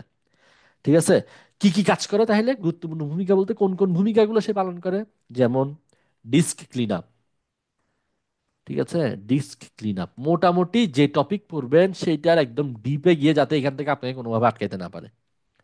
ডেটা ব্যাকআপ, হ্যাঁ আমার কাছে মনে হয় ইউটিলিটি প্রোগ্রামটা গুরুত্বপূর্ণ। ডেটা ব্যাকআপ, তারপর হচ্ছে ম্যালওয়্যার সুরক্ষা, আপনাদেরকে বিভিন্ন কম্পিউটার সিস্টেমকে সুরক্ষা দেওয়ার কাজে ইউটিলিটি প্রোগ্রামগুলো কাজ করে। ম্যালওয়্যার সুরক্ষা, তারপর হচ্ছে দেখি সিস্টেম পর্যবেক্ষণের মতো গুরুত্বপূর্ণ কাজগুলো কিন্তু আমরা বেসিক্যালি এই ইউটিলিটি প্রোগ্রামগুলো থেকে এই সাপোর্টগুলো পাই। Disk clean up, data backup, malware সুরক্ষা থেকে শুরু করে সিস্টেম পর্যবেক্ষণে গুরুত্বপূর্ণ। মোটামুটি আমার কম্পিউটার সিস্টেমটা যাতে ভালো থাকে, আমার কম্পিউটার সিস্টেমটা যাতে কোনো ধরনের সমস্যা না হয়, এই সব কিছু এনশিওর করার চেষ্টা করে এই ইউটিলিটি প্রোগ্রামগুলো, ঠিক আছে? যেমন এখন ডেটা সুরক্ষা, তার মানে এটা কিন্তু ইউটিলিটি প্রোগ্রামগুলো কি আপনার ডেটা, ডেটা, হ্যাঁ অ্যান্টিভাইরাস, রাইট, ডেটা সুরক্ষা, এই যে জিনিসগুলো পাচ্ছেন তো। ডেটা সুরক্ষা বলতে কিভাবে ডেটা সুরক্ষা হচ্ছে, কোন ইউটিলিটি প্রোগ্রামগুলো যে আমরা বিভিন্ন ব্যাকআপ, ডাটা ব্যাকআপ করা অথবা অ্যান্টিভাইরাসগুলো, হ্যাঁ অ্যান্টিভাইরাস ইউটিলিটিগুলো, যে অ্যান্টিভাইরাস রিলেটেড যে সফটওয়্যারগুলো আছে সেগুলো আমাদের যে ডেটার যে ক্ষতি বা নিরাপত্তা হুমকি থেকে আমাদেরকে কি করে, রক্ষা করে, ঠিক আছে? তারপর হচ্ছে যে স্টোরেজ ম্যানেজমেন্ট, ঠিক আছে? এই যে বললেন যে ফাইল ম্যানেজমেন্ট, ঠিক আছে, বা compression utility, storage space optimise, এগুলো করতে হচ্ছে যে দক্ষ স্টোরেজ ম্যানেজমেন্ট করতে সহায়তা করে। তার মানে সহজ কথাই আপনাকে যদি বলি, আচ্ছা ইউটিলিটি প্রোগ্রাম কি সাপোর্ট দিচ্ছে, কি কাজ করছে? এক নাম্বার, উন্নত কর্মক্ষমতা, উন্নত কর্মক্ষমতা, উন্নত কর্মক্ষমতা, ঠিক আছে? উন্নত কর্মক্ষমতা মানে কি? আপনার বিভিন্ন ইউটিলিটি প্রোগ্রামগুলো আপনার সিস্টেমের গতি বাড়াতে সাহায্য করে, ঠিক আছে? যেমন ডিস্ক ডিফ্রেগমেন্টার বা সিস্টেম অপটিমাইজার গুলো আপনার এক কথায় হচ্ছে দেখি আপনার সিস্টেমের গতি বাড়াতে ইউটিলিটি প্রোগ্রামগুলো সহায়তা করে। তার মানে উন্নত কর্মক্ষমতা একটা গেল। দুই নাম্বার, ডেটা সুরক্ষা, আপনার ডেটা সুরক্ষা নিশ্চিত করছে ডেটা সুরক্ষা। তিন নাম্বার, দক্ষ স্টোরেজ ম্যানেজমেন্ট, তাই না? বিভিন্ন যে ফাইল ম্যানেজমেন্টের কথা বললেন, দক্ষ স্টোরেজ ম্যানেজমেন্ট, দক্ষ স্টোরেজ ম্যানেজমেন্ট, দক্ষ স্টোরেজ ম্যানেজমেন্ট। এরপর সিস্টেমের স্থিতিশীলতা, সিস্টেমের স্থিতিশীলতা, ঠিক আছে? হ্যাঁ মানে আপনার সিস্টেমটাকে স্থিতিশীল রাখে বিভিন্ন আপডেট এবং ক্লিন আপ ইউটিলিটি, যেগুলো সিস্টেমের স্থিতিশীলতা। ওকে, হ্যাঁ রাইট, ভাইরাস, রাইট, ওকে। এরপর হচ্ছে দেখি ব্যবহারের সহজতা, ঠিক আছে? আপনার আমরা যে ইউটিলিটি প্রোগ্রামগুলো ব্যবহার করি এগুলো কিন্তু ম্যাক্সিমাম ইউজার ফ্রেন্ডলি হয়। আপনি খুব সহজেই এগুলো কিভাবে ব্যবহার করতে হয়, কেমনে ব্যবহার করবে, এগুলো কিন্তু খুব সহজেই আপনি আম, মানে বুঝতে পারবেন। মানে ইউজার ফ্রেন্ডলি, মোটামুটি হচ্ছে যে ইউজার ফ্রেন্ডলি, হ্যাঁ যে ইউজার ইন্টারফেসটা ব্যবহার করে যে একদম মানে আপনার মানে আপনি কিভাবে ব্যবহার করবেন, কি ব্যবহার করবেন, এগুলো খুব বেশি আপনাকে প্যারা দিবে না। খুব সহজে আপনি এটা কি করতে পারবেন, বুঝতে পারবেন, ঠিক আছে? গেল তাহলে, এটা গেল। তাহলে এটা এটা ইউটিলিটি প্রোগ্রামটা নিয়ে একটু আলোচনা করলাম। এটা এই কয়েকটা জিনিস আমি কেন ডিটেলস আলোচনা করছি, মানে আপনি পড়ার সময় কিভাবে পড়বেন সেই জিনিসটা একটু এভাবে খেয়াল রাখবেন, ঠিক আছে? এটা হচ্ছে যে কথা। এরপর গেল হচ্ছে যে এটা গেল। এরপর হচ্ছে যে নর্মাল কিছু বেসিক কোয়েশ্চেন, এগুলো একটু নিজেকে প্রিপেয়ার রাখবেন। হার্ডওয়্যার এবং সফটওয়্যারের মধ্যে পার্থক্য কি, একদম বেসিক কোয়েশ্চেন কিন্তু clear, এগুলো একটু কিভাবে বলবেন একটু নিজেকে প্রিপেয়ার রাখবেন, ঠিক আছে? আচ্ছা, এরপর আমি আপনাকে একটা ডিফারেন্ট প্রশ্ন করি। যেমন মনে করেন আমি আপনাকে একটা প্রশ্ন করলাম, তাহলে কম্পিউটার বেসিক থেকে এই জিনিসগুলোকে দেখবেন। হ্যাঁ আমি আরো কিছু জিনিস অ্যাড করছি, আমি 10টা টপিক দিচ্ছি টোটাল, এগুলো আগে পড়াশোনা করবেন। তাহলে আপনাকে একটা প্রশ্ন জিজ্ঞেস করলাম যে মানুষ এবং কম্পিউটারের মধ্যে বৈশিষ্ট্যগত পার্থক্য কোথায়? মানুষ এবং কম্পিউটার পড়তে পারে, অবশ্যই করতে পারে আপনাকে। মানুষ এবং কম্পিউটারের মধ্যে পার্থক্য কোথায়? বা আপনাকে আমি প্রশ্নটা আরেকটু ঘুরিয়ে পেঁচিয়ে করতে পারি এইভাবে যে মানুষ মানে মেশিন কি কখনো মানুষের রিপ্লেসমেন্ট হতে পারে? এভাবে করে আপনাকে একটা প্রশ্ন জিজ্ঞেস করতে পারি যে মেশিন কি কখনো মানুষের রিপ্লেসমেন্ট হতে পারে? রাইট, এই প্রশ্নটা আপনাকে এইভাবে উত্তর দিতে হবে যে মানুষ আর মেশিনের মধ্যে মূল পার্থক্যটা হচ্ছে, হ্যাঁ টায়ার্ডনেসটাও একটা ইয়ের মধ্যে আছে, তবে মূল পার্থক্যটা হচ্ছে যে বিশেষ, হ্যাঁ আপনার মানে প্রয়োজনীয় সিচুয়েশনে মানুষের নিজের বুদ্ধিমত্তা ব্যবহার করে ডিসিশন মেক করার যে ক্ষমতাটা আছে সেটা কিন্তু মানুষের নাই। অর্থাৎ মেশিনের নিজস্ব বুদ্ধিমত্তা নাই, যে একজন বললেন যে মেশিনের নিজস্ব বুদ্ধিমত্তা নাই, মেশিন যেভাবে প্রোগ্রাম সেট করা আছে সেভাবেই কিন্তু কি করছে, কাজ করছে। মেশিনের নিজস্ব কোনো বুদ্ধিমত্তা নেই, কিন্তু মানুষের নিজস্ব বুদ্ধিমত্তা আছে। হ্যাঁ, মানুষ decision making, right, decision making মানুষের প্রাণ আছে, কম্পিউটারে নেই। না, এই জিনিসগুলো বলবেন না। হ্যাঁ, আমি আপনাকে বলি, আপনি আনসারটা দেখেন, আপনি মানুষের প্রাণ আছে কম্পিউটারে নেই, আপনি কিন্তু এটা সঠিক কথা বলছেন, কিন্তু এই ধরনের পার্থক্যগুলো দিবেন না। কেন বলি? কারণ আপনি আপনি বলেন মোস্ট প্রিফারেবল কোনটা, কারণ আপনি তো একটা প্রশ্নের জন্য একটা প্রশ্ন রিপিটও হয় কম, বা একই প্রশ্ন আপনি উত্তর করার একই প্রশ্ন গিয়েও থাকে না, ঠিক আছে? তো আপনি আহ, যতটা আপনার বেস্ট আনসার যেটা হয় সেটাকেই সবার প্রথমে ডেলিভার করার চেষ্টা করবেন, ঠিক আছে? এইটাই হচ্ছে কথা, ঠিক আছে? তাহলে ওই যে বুদ্ধিমত্তা দিয়ে জিনিসটা যেটা বলেছেন সেইটা, বা প্রোগ্রামের ব্যাপারটা, এগুলো একটু এইগুলো এইভাবে বলবেন। মানুষ কম্পিউটারকে পরিচালনা করে, কিন্তু কম্পিউটার করে না, ঠিক আছে? এগুলো আপনাদের সবগুলো পার্থক্য, ঠিক আছে? যদি আপনি বেস্ট বলেন, ডিসিশন মেকিং, এই কথাটাকে আপনাকে সামনে আনতে হবে, ঠিক আছে? আচ্ছা, মানুষ বুদ্ধি বিবেচনা দিয়ে সংযোজন এবং সংশোধন করতে পারে, রাইট, এই যে ঠিক আছে তো। হ্যাঁ, আমি তো বললাম, আপনারা আপনারা সবাই লিখিত পাস করছেন, আপনারা সবাই মেধাবী, চিন্তা শক্তি আছে। জাস্ট আপনারা ভয় পাচ্ছেন, এই জিনিসটাই হচ্ছে কথা আর কি, ঠিক আছে? আচ্ছা, এরপর আপনাকে আরেকটু যদি ডিফারেন্ট ভাবে আমি কোনো প্রশ্ন যদি আপনাকে করে, এই যে কম্পিউটার কিভাবে কাজ করে বলেন তো, কম্পিউটার কাজ করে কিভাবে, এইভাবে আপনাকে একটা প্রশ্ন জিজ্ঞেস করতে পারে, ঠিক আছে? মানে এখানে কাজের কাজ কিন্তু মূলত যখন মনে করেন কম্পিউটার কিভাবে কাজ করে, এটা তো আসলে আপনি অনেকভাবে বলতে পারেন, তাই না? আপনার মাথায় অনেক কিছু আছে, কিন্তু আপনি এগুলো একদম সিম্পল এক ওয়ার্ডে শেষ করে দিবেন, কম্পিউটার কিভাবে কাজ করে। স্যার, এখানে তিনটা ধাপ: ইনপুট, প্রসেসিং, আউটপুট। আমি কোনো কিছু, কোনো একটা নির্দিষ্ট আউটপুট পাওয়ার জন্য আমি কিছু ইনপুট দিব, সেটা প্রসেস হবে এবং সেখান থেকে আমাকে প্রয়োজনীয় আউটপুট প্রদান করবে। এই রাইট, এই যে দেখছেন, এই যে একজন বললেন যে সবুজ আহমেদ, ইনপুট, প্রসেস, আউটপুট, দেখছেন? আমি আপনাদেরকে, শুনেন, হ্যাঁ রাইট, ইনপুট, অনেকেই বলেছেন, হ্যাঁ জাভেদ হোসেনও বলেছেন, ঠিক আছে? এই যে দেখছেন, আমি, শুনেন, আপনারা সব কিছু বুঝেন, আপনারা সব কিছু জানেন, আমি সবসময় বলি আপনারা অনেক বেশি মেধাবী। হ্যাঁ, আমি আপনাদেরকে, আপনাদের সাথে যে আমার নলেজটা শেয়ার করতে পারছি, এটা আমি আমার নিজেকে অনেক, আমার নিজের অনেক প্রাউড ফিল হয়, যে আপনাদের মতো মেধাবীদেরকে আমি একটা গাইডলাইন দিচ্ছি, বা আপনারা আমাকে মূল্যায়ন করছেন, এটাও আমার জন্য কিন্তু অনেক বিশাল কিছু, ঠিক আছে? তো এই যে আপনারা টু দ্য পয়েন্ট, আমি যেটা আপনাদেরকে মানে বোঝানোর চেষ্টা করছিলাম, যে এদিক সেদিক না করে আপনার, হ্যাঁ আপনি তো এটা অনেকভাবে বলতে পারেন, স্যার আমাদেরকে হার্ডওয়্যার এবং সফটওয়্যার মিলিতভাবে কাজ করে, ইনপুট দিতে হবে, তারপর এটা সিপিইউ দ্বারা প্রক্রিয়া হবে, এগুলো আবার সিপিইউ গণনা করবে। হ্যাঁ, না, আমি আপনাদেরকে অ্যাপ্রোচটা জাস্ট একটু আইডিয়া দেওয়ার চেষ্টা করছি, সেটা কিভাবে আমার অভিজ্ঞতা থেকে, যে ইনপুট আউট, প্রসেসিং, আউটপুট, শেষ, ফিনিশ, এইভাবে করে আপনারা এই জিনিসগুলোকে দেখবেন, ঠিক আছে? আচ্ছা, তার মানে এরপর আমরা আম, এরপর হচ্ছে যে ক্যাশ মেমোরি আপনাদেরকে বলেছি। তারপর বায়োস নিয়ে আপনি অল্প পড়তে পারেন, ঠিক আছে? বেসিক ইনপুট আউটপুট সিস্টেম, ঠিক আছে? এখানে 9 নম্বরে আমি এটাকে রাখতে পারি, ঠিক আছে? বেসিক ইনপুট আউটপুট সিস্টেম, এই জিনিসটা সম্পর্কে একটু পড়তে পারেন। আচ্ছা, আম, একটু দেখি স্যার, ম্যালওয়্যার স্পেয়ার কি। আচ্ছা, এই যে এই data security related, data security related যে তথ্যগুলো আছে, আমি আমার পিডিএফটা অলরেডি তৈরি করে ফেলেছি, ওইখানে একদম সব কিছু সুন্দর করে অন্তর্ভুক্ত করে দিয়েছি, অর্থাৎ প্লেজিয়ারিজম কি, ঠিক আছে? বা বিভিন্ন ধরনের এনক্রিপশন পদ্ধতিগুলো নিয়ে, মানে সফটওয়্যার পাইরেসি কি, তারপর হচ্ছে যে বিভিন্ন ধরনের যে ভাইরাসগুলো আছে সেগুলো সম্পর্কে কিছু বর্ণনা, মোটামুটি সাইবার সিকিউরিটি রিলেটেড যে তথ্যগুলো আছে, ছোটখাটো তথ্যগুলো যেগুলো হচ্ছে যে কি ভাইবার জন্য জিজ্ঞেস করতে পারে, সেগুলো একটা পিডিএফ এ দেওয়া আছে, সুন্দর করে পড়ে ফেলবেন, দেখবেন যে এর বাইরে আর কোনো কিছু আপনার লাগবে না, ঠিক আছে? তার মানে আহ, আচ্ছা, বাই সিলেক্টিভ ফার্মওয়্যার, ঠিক আছে। এবার এবার আপনাদেরকে একটা ফাইনাল কথা বলি, দেখেন, আজকে অনেকক্ষণ আমরা ক্লাসটা নিয়ে নিলাম, আমরা ক্লাসটা শেষ করব।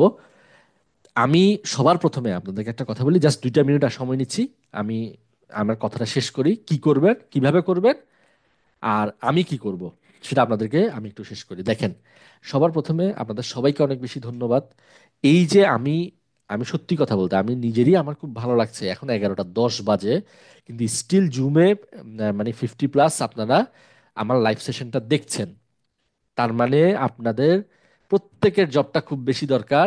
আপনাদের জন্য আমার যা করার আছে আমি করব, প্রথম কথা হচ্ছে যে সেটা, আপনাদের জন্য আমার যতটুকু করার আছে আমি করব। এই 1 নম্বর গেল এটা। আপনাদের এখন কাজটা কি? আপনাদের কাজ হচ্ছে যে এই যে যে জিনিসগুলো বললাম, এরকম আজকে আমরা কম্পিউটার বেসিক নিয়ে আলোচনা করেছি, অপারেটিং সিস্টেম নিয়ে খুব গুরুত্বপূর্ণ একটা আলোচনা করবো, যেখানে আমি অনেকগুলো জিনিস গুছিয়ে রেখেছি অপারেটিং সিস্টেম থেকে। ওই অপারেটিং সিস্টেমে এর বাইরে প্রশ্ন যাওয়ার কোনো সুযোগ নেই। ওইখান থেকে আশা করি প্রশ্নগুলো কি করবে, আসবে। ঠিক আছে। তার মানে আপনাদেরকে কি করতে হবে, আপনারা, অনেক অনেক ধন্যবাদ স্যার। স্যার মক ভাইবা নিবেন না? হ্যাঁ, নিব। আচ্ছা, একটা ভাইবা নিয়ে, আচ্ছা একজনের, আপনাদের যারা দুইজন হ্যান্ড রেজ করছিলেন, আপনাদের একটা ভাইবা নিয়ে শেষ করি, ঠিক আছে? আপনাদের আমার কথাটা আগে একটু শেষ করি, তারপর আপনাদের দুইজনের দুইটা ভাইবা নিয়ে আমরা আজকে এটা শেষ করব। আর আরেকটা জিনিস হচ্ছে, আপনারা এবার এই 10টা টপিককে গুছাবেন। এই 10টা টপিককে গুছাবেন। আপনাদেরকে একটা মানে ব্যাপার বলি, এই জিনিসগুলো গুছানো হলে আমরা এরপর অপারেটিং সিস্টেম নিয়ে বলবো। আহ, আচ্ছা স্যার, আমি বর্তমানে একটি হাই স্কুলে 16 গ্রেডে কম্পিউটার ল্যাবে অপারেটর হিসেবে কর্মরত আছি। ভাইবা বোর্ডে আমাকে বর্তমান জব কিনা জিজ্ঞেস করলে কিভাবে কি উত্তর করতে পারে, এবং সত্যি বললে এরপরে কোন ধরনের প্রশ্ন করতে পারে? আচ্ছা, ওএসএ লেয়ার গুলো থেকে কোয়েশ্চেন হতে পারে কি? ওএসএ লেয়ার থেকে মনে হয় না স্কুল লেভেলে তেমন বেশি কোয়েশ্চেন হবে। কলেজ লেভেলের জন্য এটা গুরুত্বপূর্ণ। ওকে। আচ্ছা, আপনি জব করতেছেন বলবেন, কোনো সমস্যা নেই। জব করতেছেন বলবেন। হ্যাঁ, আপনি 16তম গ্রেডে জব করছেন, আপনি তো অবশ্যই চাইবেন আরো বেটার জবের দিকে মুভ করার জন্য, তাই না? এটা স্বাভাবিকভাবেই আপনি সেভাবে, আপনাকে কিন্তু ওই জব নিয়ে আমার মনে হয় না আর কোনো কোয়েশ্চেন করবে। ঠিক আছে। হ্যাঁ, আমি এখন একটা জব করছি, আমি এটাতে মুভ করতে চাই, আমি সেজন্য পরীক্ষা দিয়েছি, ব্যাস এটাই, আর কিছু না কেন। Sir please, can public and others school কলেজের আইসিটি প্রিপারেশন নিয়ে কিছু বলেন স্যার প্লিজ। আচ্ছা, ক্যান পাবলিক, আপনাদের দেরি হচ্ছে না তো, তাই না? আমি তাহলে একটু একটু কথা বলি তাহলে। ক্যান পাবলিক এবং আদার্স যেই এ, স্বায়ত্তশাসিত প্রতিষ্ঠানগুলোতে পরীক্ষা হয়, আধার যে স্বায়ত্তশাসিত প্রতিষ্ঠানগুলোতে পরীক্ষা হয়, আমি বলি এটার জন্য আপনারা কলেজ লেভেলের কলেজ লেভেলের যে চ্যাপ্টারগুলো আছে সেগুলো একটু ভালো করে পড়বেন। যে পরীক্ষাই হোক, শুনেন, স্কুল লেভেল হোক, প্রদর্শক হোক, কলেজ লেভেল হোক, যে লেভেলের পরীক্ষাই হোক, আপনার প্রথম কাজ হচ্ছে, প্রথম এবং একদম সব থেকে গুরুত্বপূর্ণ কাজ হচ্ছে যে আপনার এইচএসসির আইসিটি যে বইটা আছে সেটা আপনাকে নখদর্পণে রাখা। যে লেভেলের পরীক্ষায় আপনি দেন, এই বইয়ের আপনি সব কিছু পারেন এটা আগে এনশিওর করবেন। কারণ এই বইটা থেকেই ম্যাক্সিমাম প্রশ্ন হয়, বুঝিয়েন। এটা থেকে পড়বেন। আর এনটিআরসি যে সিলেবাসটা আছে সেগুলোই, আপনার বেসিক কনসেপ্টটাকে ঠিক রাখবেন। শুনেন, ডিফারেন্ট কোনো প্রশ্ন হবে না। তবে ওই যে মানে ক্যান্টনমেন্ট বা এগুলোতে সাইবার সিকিউরিটি থেকে কিছু প্রশ্ন হয়, সাইবার সিকিউরিটির থেকে একটু ঘুরিয়ে ফিরিয়ে প্রশ্ন করার চেষ্টা করে। ঠিক আছে। ডাটাবেস, এগুলোকে একটু বেশি, ডাটাবেস, লজিক গেট, অ্যালগোরিদম, এগুলো একটু বেশি দেওয়ার চেষ্টা করে। এগুলো বেসিক ঠিক রাখবেন। হ্যাঁ, আর নর্মাল যে আপনি বেসিক কনসেপ্ট আছে সেগুলোই আপনাকে, মানে ডিফারেন্ট করে আপনার টেনশন নেওয়ার কিছু নেই। আপনি যেটা যেটা পড়েছেন সেই জিনিসগুলো ক্যান পাবলিক এবং এগুলোতে এই বেসিকগুলো কাজে লাগবে।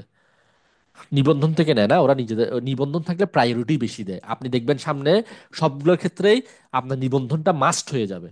আপনি কিন্তু যে কোনো বড় প্রতিষ্ঠানগুলোতে যদি, স্বায়ত্তশাসিত প্রতিষ্ঠানগুলোতে চাকরি করতে যান, ওখানে দেখবেন সার্কুলারে লিখে থাকবে যদি নিবন্ধন করা থাকে তাদেরকে প্রাধান্য দেওয়া হবে বেশি। ঠিক আছে। এটা হচ্ছে কথা। তার আমার সমস্যা নেই, আমি এগুলো নিয়ে আরো সেশন করব। আপনাদের অনেক প্রশ্ন আছে, অনেক কিছু জানা আছে। ডেমো ক্লাসের জন্য যদি বোর্ড বই দেখে যাবে, হ্যাঁ, ডেমো ক্লাসের জন্য বোর্ড বই দেখে যাবেন। এইটা তো, এই ডেমো ক্লাসের জন্য একদম নিজেকে প্রিপেয়ার করে যাবেন। ঠিক আছে। এই যে যেমন আমি আজকে আপনাকে একটা ক্লাস অপারেট করে দেখালাম, আমার ইউটিউবের ক্লাসগুলো দেখবেন। হ্যাঁ, আমি আপনাদেরকে আরেকটা বুদ্ধি দিই, যে কোনো ডেমো ক্লাস করতে যাওয়ার আগে আপনি বইয়ের কনসেপ্ট নেবেন তো, আপনি আপনাকে পছন্দের টপিকে আলোচনা করতে বলবে, সেটা আপনার লজিক গেট হতে পারে, নাম্বার সিস্টেম হতে পারে, অ্যালগোরিদম হতে পারে, ডাটাবেস হতে পারে। আপনার পছন্দের টপিকে আলোচনা করতে বলে ম্যাক্সিমাম সময়। ঠিক আছে। আপনি আমার ইউটিউব চ্যানেল থেকে কিছু কিছু টপিক দেখে যাবেন, যে লজিক গেটটা আমি কিভাবে পড়াইছি, হ্যাঁ, একটা অ্যালগোরিদম সম্পর্কে আমি বর্ণনা কিভাবে করছি। হ্যাঁ, যেমন আমি এনকোডার বুঝাইছিলাম, ডিকোডার বুঝাইছিলাম। দুইটা ক্লাস আছে না, ইউটিউব চ্যানেলটা আপনারা কাজে লাগান, স্কুল লেভেলের হোক, কলেজ লেভেলের হোক। ইউটিউব চ্যানেলে 200+ ক্লাস দেওয়া আছে। আপনি পরবর্তীতে টিচার হিসেবে জয়েন করার পরও আপনি আমার এই চ্যানেল থেকে সাপোর্ট পাবেন। আমি জানি না আপনারা সবাই সাবস্ক্রাইব করা আছে কিনা। আপনারা অবশ্যই ইউটিউব চ্যানেলটা সাবস্ক্রাইব করে রাখবেন, এখান থেকে আপনি অনেক সাপোর্ট পাবেন। ওখান থেকে ক্লাসগুলো দুই একটা ক্লাস দেখে যাবেন, দেখবেন যে হয়ে গেছে। ওই প্যাটার্নটা দেখে যাবেন যে কিভাবে ক্লাসগুলো নিয়েছি। ঠিক আছে। আচ্ছা, তাহলে আপনাদের কাজ কি থাকবে, আপনারা এই দশটা টপিক এগুলোকে গুছাবেন, এই 10টা টপিককে সুন্দর মতো গুছাবেন। আমিও দেখি এগুলোকে গুছিয়ে আপনাদেরকে একটা পিডিএফ এর মতো তৈরি করে দিতে পারি নাকি। কিছু কিছু জিনিস কিন্তু আমি অলরেডি দিয়ে দিয়েছি। পরবর্তীতে আমরা অ্যালগোরিদম, ফ্লো চার্ট, এরপর হচ্ছে যে আপনার ছোটখাটো সি প্রোগ্রাম এবং অপারেটিং সিস্টেম, প্রত্যেকটা টপিক নিয়ে আমরা আলোচনা করবো। এই যে আপনাদের ভাইবা হওয়া পর্যন্ত আমরা এই বিষয়গুলো নিয়ে আলোচনা করতে থাকবো। ঠিক আছে। আচ্ছা, এবার একটা জিনিসে আসেন। যে মক ভাইবা দিবেন বলছেন, তাই না? মক ভাইবা দিবেন বলছেন। আমি একটু দুইজনের নিই। Sir number system logic gate নিয়ে আচ্ছা আলোচনা করে দিব, সমস্যা নেই, নাম্বার সিস্টেম লজিক গেট নিয়ে আলোচনা করে দিব। নাম্বার সিস্টেম লজিক গেট শিখার জন্য আমার এটির জন্য অনেক ভিডিও আছে, ওগুলোও দেখবেন, আমিও আলোচনা করব। আচ্ছা আমি একটু মক ভাই বানিয়ে কয়েকটা। আর আরেকটা, আপনাদের আজকের, আমি বারবার বলেছি আপনাদের রেসপন্সের উপর, আপনাদের ইচ্ছের উপর আমার এই ক্লাসগুলো কন্টিনিউ থাকবে, সম্পূর্ণ আপনাদের সম্পূর্ণ ইচ্ছের উপর। আমি মানে ফেসবুকে জানাবো, আপনারা ওখানে কমেন্ট করে জানাতে পারবেন যে আপনার ক্লাসগুলো কেমন লেগেছে, ভালো লেগেছে কিনা, আপনার উপকারে আসছে কিনা। হ্যাঁ, কারণ একটা জিনিস কি, যে আপনাদের মানে আমি একটা হাইপ সৃষ্টি করছি বা আমি একটা এইসব কিছু না, এই জিনিসগুলো মানে আমার জিনিসগুলো একটু চিন্তা করার চেষ্টা করবেন যে আপনাদের এই জিনিসগুলো আপনি উপকৃত হচ্ছেন কিনা, সেই জিনিসটা আপনি জানাবেন। আপনি যদি উপকৃত হন, হ্যাঁ, তাহলে আপনি সেটা কমেন্ট করে জানাবেন, তাহলে আমরা সেই জিনিসগুলো সেশনগুলো কি রাখবো, কন্টিনিউ রাখবো। হ্যাঁ, কারণ আপনার মানে আমি ক্লাস নিচ্ছি, আপনাদের উপকার হচ্ছে না, তখন তো সেটা আবার কেমন দেখা যায়, তাই না? এটা হচ্ছে কথা আর কি। মক ভাইবা দিতে চাই, হ্যাঁ পিডিএফ দিব, সমস্যা নেই। আচ্ছা একটু দুইটা মক ভাইবা নি, হ্যাঁ। আপনাদেরকে কষ্ট দিচ্ছি আসলে, 11টা 15 হয়ে গেছে, আমি ক্লাস থাকার জন্য তাড়াতাড়ি শুরু করতে পারিনি। আমি একটু আপনাকে কানেক্ট করার চেষ্টা করে দিই। ওকে, আমরা দুইটা মক ভাইবা নিই, মক ভাইবাও নিব আমি। ইয়ের পাশাপাশি এই ক্লাসগুলো যেভাবে নিয়েছি ওটার পাশাপাশি আমরা মক ভাইবা নিব। আচ্ছা প্রথমে সাব্বির ভাই অনেক আগে থেকে হ্যান্ড, আমরা আজকে দুইজনকে নেওয়ার চেষ্টা করি, হ্যাঁ আজকে বেশি সময় নিব না আমি। হ্যাঁ সাব্বির ভাই আপনি মাইক্রোফোনটা অন করতে পারবেন? আসসালামু আলাইকুম স্যার। হ্যাঁ ভালো আছেন? জি স্যার, আলহামদুলিল্লাহ ভালো। আপনি ভালো আছেন? হ্যাঁ আছি আছি। পুরো সেশনটা ছিলেন না? জি স্যার, প্রথম থেকে ছিলাম। আহ, ভালো লাগছে আর- তো না সেশনগুলা? জি স্যার, খুব ভালো লাগতেছে। আচ্ছা। তাহলে আপনার আপনার থেকে একটা একটা ভাইবা নেওয়ার চেষ্টা করি, ঠিক আছে? জি স্যার। আচ্ছা আপনার নামটা বলবেন? স্যার, আমার নাম সাব্বির আহমেদ। হ্যাঁ, কোথায় পড়াশোনা করেছেন?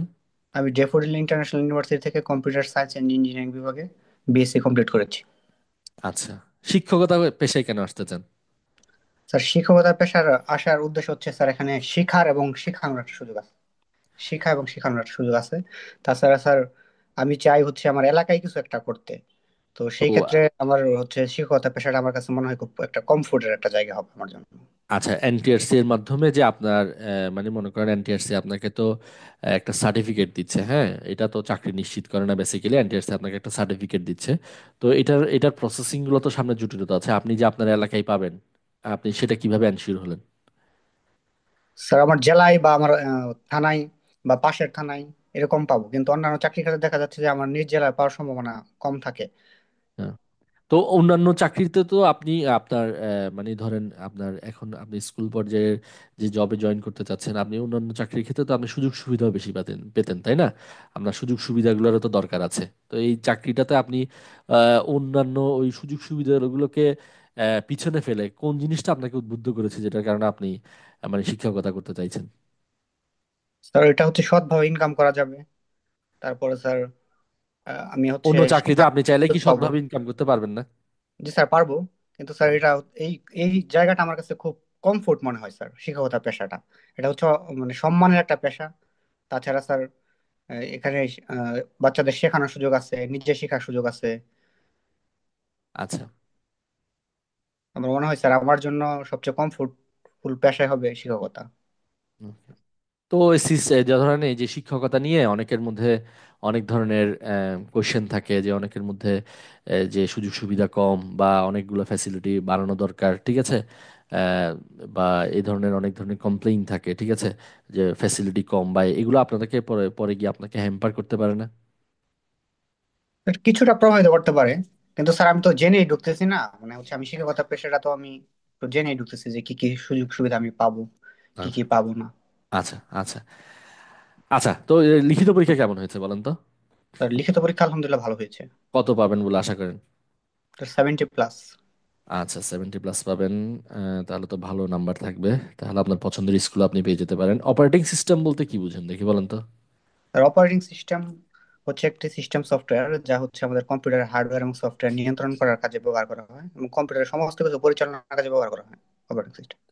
আচ্ছা, এই অপারেটিং সিস্টেম মানে কত ধরনের হতে পারে, প্রকারভেদটা জানা আছে আপনার? জি স্যার, অপারেটিং সিস্টেম দুই ধরনের হতে পারে। যেমন? স্যার, সরি স্যার, এবং একটু ভুলে ফেলছি স্যার। আচ্ছা আচ্ছা, অপারেটিং সিস্টেম মানে ধরেন মাল্টি প্রোগ্রামিং, মাল্টিটাস্কিং, ডিস্ট্রিবিউটেড, তাই না? এই জি ধরনের স্যার। অনেকগুলো প্রকারভেদ হতে পারে, ব্যাচ প্রসেসিং অপারেটিং জি স্যার। সিস্টেম। স্যার আমি ঠিক আছে। কিছু নাম কি বলবো? হ্যাঁ, যেমন বলেন। স্যার যেমন স্যার হচ্ছে time sharing operating system, distributive operating system, তারপরে স্যার এমবেডেড অপারেটিং সিস্টেম, তারপরে স্যার হচ্ছে স্যার এইটুকুই স্যার। আচ্ছা, ডিস্ট্রিবিউটেড অপারেটিং সিস্টেম বলতে কি বুঝেন? ডিস্ট্রিবিউশন অপারেটিং সিস্টেমটা হচ্ছে মানে একটা সিপিইউর আন্ডারে অনেকগুলো পিসি যখন একসাথে কাজ করবে তখন সেটা হচ্ছে ডিস্ট্রিবিউশন অপারেটিং সিস্টেম। আচ্ছা, আচ্ছা। ব্যাচ প্রসেসিং অপারেটিং সিস্টেমের একটা উদাহরণ বলেন তো। বেস প্রসেসিং অপারেটিং সিস্টেমের উদাহরণ স্যার বলতে গেলে একটা কাজ কমপ্লিট করার পর আরেকটা কাজ করে, যেরকম আমরা হচ্ছে সুপার শপে যখন কেনাকাটা করতে যাই তখন হচ্ছে একটা কাস্টমারকে তারা সার্ভ করার পরে একটা কাস্টমার নেয়, হুম। একটা মানে প্রক্রিয়া অটোমেটেড বিল বিল জেনারেট করা, এগুলো এটা কি ব্যাচ প্রসেসিং অপারেটিং সিস্টেমের মধ্যে পড়তে পারে? অটোমেটিক সার্ভিস করতে পারে স্যার। আচ্ছা, আপনি যে মনে করেন আপনার কম্পিউটারে উইন্ডোজ অপারেটিং সিস্টেম যে ব্যবহার করেন, সেটাকে আপনি কোন প্রকারভেদের মধ্যে ফেলবেন? স্যার জানা আমি আছে? যে মনে করেন স্যার আপনি আমি যে উইন্ডোজ অপারেটিং সিস্টেমটা ব্যবহার করছেন, এটা আপনি স্যার কোন অপারেটিং সিস্টেমের মধ্যে ফেলবেন? মাল্টি এটা sir programming, distributive operating multitasking? System sir. হ্যাঁ। স্যার এটা হচ্ছে আমি যে অপারেটিং সিস্টেমটা ইউজ করছি হুম। আমার কম্পিউটারে, সেটা হচ্ছে স্যার আর মাল্টিটাস্কিং। আচ্ছা। Multitasking multitasking sure. জি স্যার। আচ্ছা। আরেকটা টপিক বলেন যেটা সম্পর্কে মানে আপনার দক্ষতা আছে, এরকম একটা টপিকের নাম বলেন। স্যার কম্পিউটার বেসিক থেকে প্রশ্ন করেন আজকে দিলে কম্পিউটার। স্যার। জি হ্যাঁ, স্যার। কম্পিউটার। কম্পিউটার বেসিক থেকে আহ, প্রশ্ন। আচ্ছা, ভার্চুয়াল মেমোরি বলতে কি বুঝেন দেখে বলেন। স্যার ভার্চুয়াল মেমোরি হচ্ছে এমন একটা মেমোরি আমরা যখন একাধিক কোনো কিছু প্রসেস করি হুম। সিপিইউ তে, তখন সিপিইউ হচ্ছে একসাথে এতগুলো লোড নিতে পারে না, যার হুম। কারণে আমাদের সেকেন্ডারি মেমোরির কিছু অংশ ব্যবহার করে। সেকেন্ডারি ওকে। মেমোরির যে অংশটুকু ব্যবহার করে ওটাকে ভার্চুয়াল মেমোরি বলে। ওকে, ভেরি গুড। তারপর হচ্ছে যে আপনি এই যে এটা পূর্ণরূপটা বলেন তো, স্ক্রিনে দেখেন, পূর্ণরূপটা বলেন। Sir graphical user interface. Okay. Okay, তো আমরা উইন্ডোজ সিস্টেমে আমরা মানে কোন ধরনের মানে কাজ করে আমরা কাজ করি আসলে? বেসিক্যালি আমরা কি কমান্ড লাইন ভিত্তিক ব্যবহার করি, নাকি হচ্ছে যে আমরা আইকন বা যে কোনো কিছুর স্যার মাধ্যমে? আইকন স্যার, উইন্ডোজ হচ্ছে আইকন মূলত বর্ণভিত্তিক অপারেটিং সিস্টেম। মানে, ঠিক আছে, অনেক ধন্যবাদ আপনাকে। ওকে সাব্বির ভাই। জি স্যার। হ্যাঁ, ভালো, অনেক ভালো ভাইবা দিছেন। এই কনফিডেন্স স্যার আপনার অপারেটিং সিস্টেমটা স্যার আসলে অনেক দিন ধরে পড়া হয় নাই তো মানে আচ্ছা, অপারেটিং সিস্টেমে স্যার আমি অনেক আমি ভুল শুনেন, আমি যে ভুল মনে হয় অনেক প্রশ্নগুলো কিছু করছি, বলছি। আমি যে প্রশ্নগুলো করেছি আর কি, আসলে আপনাদেরকে দেখবেন এগুলো কিন্তু ম্যাক্সিমাম করতে পারে কিন্তু, জি স্যার। খেয়াল রাখিয়ে করার মতো কোশ্চেন কিন্তু। এবং আমি অপারেটিং সিস্টেমের যে নেক্সট যে ক্লাসটা নিব ওইখানে এই ছোটখাটো খুঁটিনাটি বিষয়গুলো আপনাদেরকে একটু দেখিয়ে দিব, ঠিক আছে? এগুলো এই অপারেটিং সিস্টেম দিয়ে করলে এগুলাই করবে। হ্যাঁ, যে এটা আছে, এটা ইউজ করছেন, এটা কি হবে, এগুলার এগুলার এটা একদম টপ লেভেলে বলতে গেলে, এগুলো থেকে আরো সহজ প্রশ্ন দেখবেন যে দিয়ে দিবে, ঠিক আছে? যাক, ভালো লাগছে আপনার সাথে। ভালোই প্রিপারেশন আছে আপনার জন্য, অনেক শুভকামনা। এইভাবে দোয়া করবেন কন্টিনিউ। স্যার। আচ্ছা, অবশ্যই অবশ্যই। আচ্ছা, আসসালামু আর আলাইকুম। আর কেউ কি দিবেন? আমরা এই 8-6 মিনিট রাখি, 11:30টায় আমরা শেষ করবো। অনেক ধন্যবাদ, আসলে এখনো পর্যন্ত অলমোস্ট 50 আপনারা সেশনে আছেন। লাইভ কন্টিনিউ থাকবে, কোনো সমস্যা নেই, আমরা আর 3-4 মিনিটের মধ্যে শেষ করি। আচ্ছা, আরেকজন মুরাদ ভাই মনে হয় নাই এখন। আচ্ছা। আচ্ছা, হ্যাঁ, আপনি কথা বলতে পারবেন, আপনার নামটা একটু দেখি। নিয়ামুল ইসলাম, হ্যাঁ। আপনি বলেন, আপনাকে দিয়ে আজকে শেষ করব। হ্যাঁ, আজকে আর বেশিক্ষণ গিয়ে করব না। আপনি অনলাইনে থাকলে একটু আসেন। আসসালামু আলাইকুম স্যার। হ্যাঁ, কেমন আছেন? জি আলহামদুলিল্লাহ স্যার, আমি ভালো আছি। আপনি ভালো আছেন? হ্যাঁ, হ্যাঁ, ভালো আছি। শুরু করি তাহলে আমরা। হ্যাঁ, আপনাকে দিয়ে আমরা শেষ করব। এটাই হচ্ছে কথা। আমরা নেক্সট সেশনটা দেখি আগামীকাল অথবা আগামী পরশু দিনে আমরা আবার যুক্ত হব সবাই, ঠিক আছে? ইনশাআল্লাহ স্যার। আচ্ছা। এ, আজিজুল হক, আপনি আমরা মক ভাইবাটা নিব। আমরা হচ্ছে যে আজকে তো অলরেডি অনেক রাত হয়ে গেছে, তো আমরা ওনাকে দিয়ে শেষ করি। আমি দরকার হলে আমি সর্বোচ্চ চেষ্টা করছি আগামী দিনই আবার একটা সেশন করার জন্য, এবং ওই সেশনটা আমরা 9টা থেকে শুরু করবো, যাতে আমরা একদম 1 ঘন্টা, 1.5 ঘন্টা, 2 ঘন্টা যতক্ষণ খুশি আমরা যাতে আলোচনা করতে পারি, ঠিক আছে? আগামীকাল আমার কোনো ক্লাস নেই অ্যাডভান্স ব্যাচে। আমরা আগামীকাল সময়টা ফিক্স করবো, ঠিক আছে? এটা হচ্ছে কথা। আচ্ছা, তো আপনাকে দিয়ে শুরু করি। আপনার নামটা বলবেন। স্যার আমার নাম নিয়ামুল ইসলাম। আচ্ছা, কোথায় পড়াশোনা করেছেন? আমি বরিশাল পলিটেকনিক ইনস্টিটিউট থেকে পড়ালেখা করেছি। আচ্ছা, এখন কোথায় আছেন? কোথাও আছেন জবে? না স্যার, আমি কোনো জব করি না এখন। আমি এখন দুই তিনটা টিউশনি পড়াই। এই হ্যাঁ। এখন লেখার মধ্যে নাই। আর্থিক অবস্থা ভালো না, তো এই জন্য বিএসসি করা হয়নি। আচ্ছা, তো মানে পাশ করেছেন কখন? পলিটেকনিক থেকে পাশ করেছেন কখন? আমার পাসিং ইয়ার 2021 সাল, কিন্তু আমাদের করোনার জন্য 1 বছর লস হয়েছে, এটার জন্য হ্যাঁ। 22 সাল পর্যন্ত গিয়েছে। আচ্ছা, তো আহ, দেশের বাড়ি কোথায় বলেছেন? বরিশাল? জি স্যার, বরিশাল। এখন কি বরিশালে আছেন? জি স্যার, এখন বরিশালেই আছে।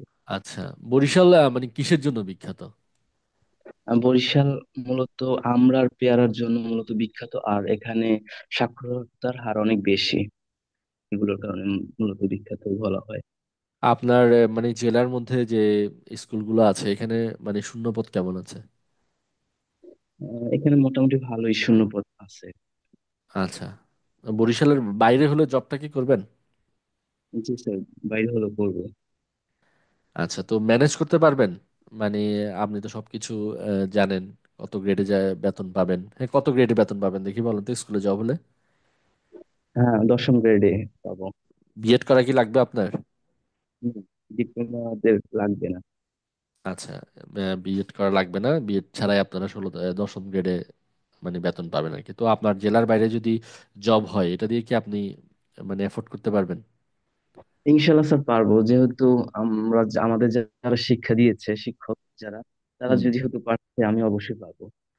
আচ্ছা, তো আপনার মানে আপনার ধরেন আপনার যে পঠিত নলেজগুলো আছে বা পঠিত জ্ঞানগুলো আছে, যে বিভিন্ন সাবজেক্ট নিয়ে পড়াশোনা করেছেন, ঠিক আছে?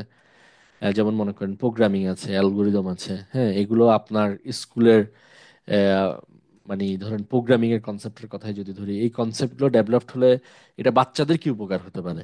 এটা কি দরকার আছে নাকি খালি কম্পিউটার বেসিক হলে এনাফ? আহ যদি প্রয়োজনের হয় তাহলে দরকার আছে। আমি যদি বলি, তারা যদি প্রথম থেকে কিছুটা শিখে আসে, তাহলে একটু উপরে যখন উঠবে তারা একটু অ্যাডভান্স হবে। যদি প্রথম বেসিক লেভেল এটা থেকে তাদের তাদেরকে যদি তাদের কি উন্নত, মানে এই যে মনে করেন 9-10 বই যে পাইথন প্রোগ্রামিং অ্যাড করা হলো বা প্রোগ্রামিং কে গুরুত্ব দেওয়া হচ্ছে, হ্যাঁ, এটা তাদেরকে কোন ক্ষেত্রে তাকে মানে সহায়তা করতে পারে, কোন ক্ষেত্রে তাকে হেল্প করতে পারে?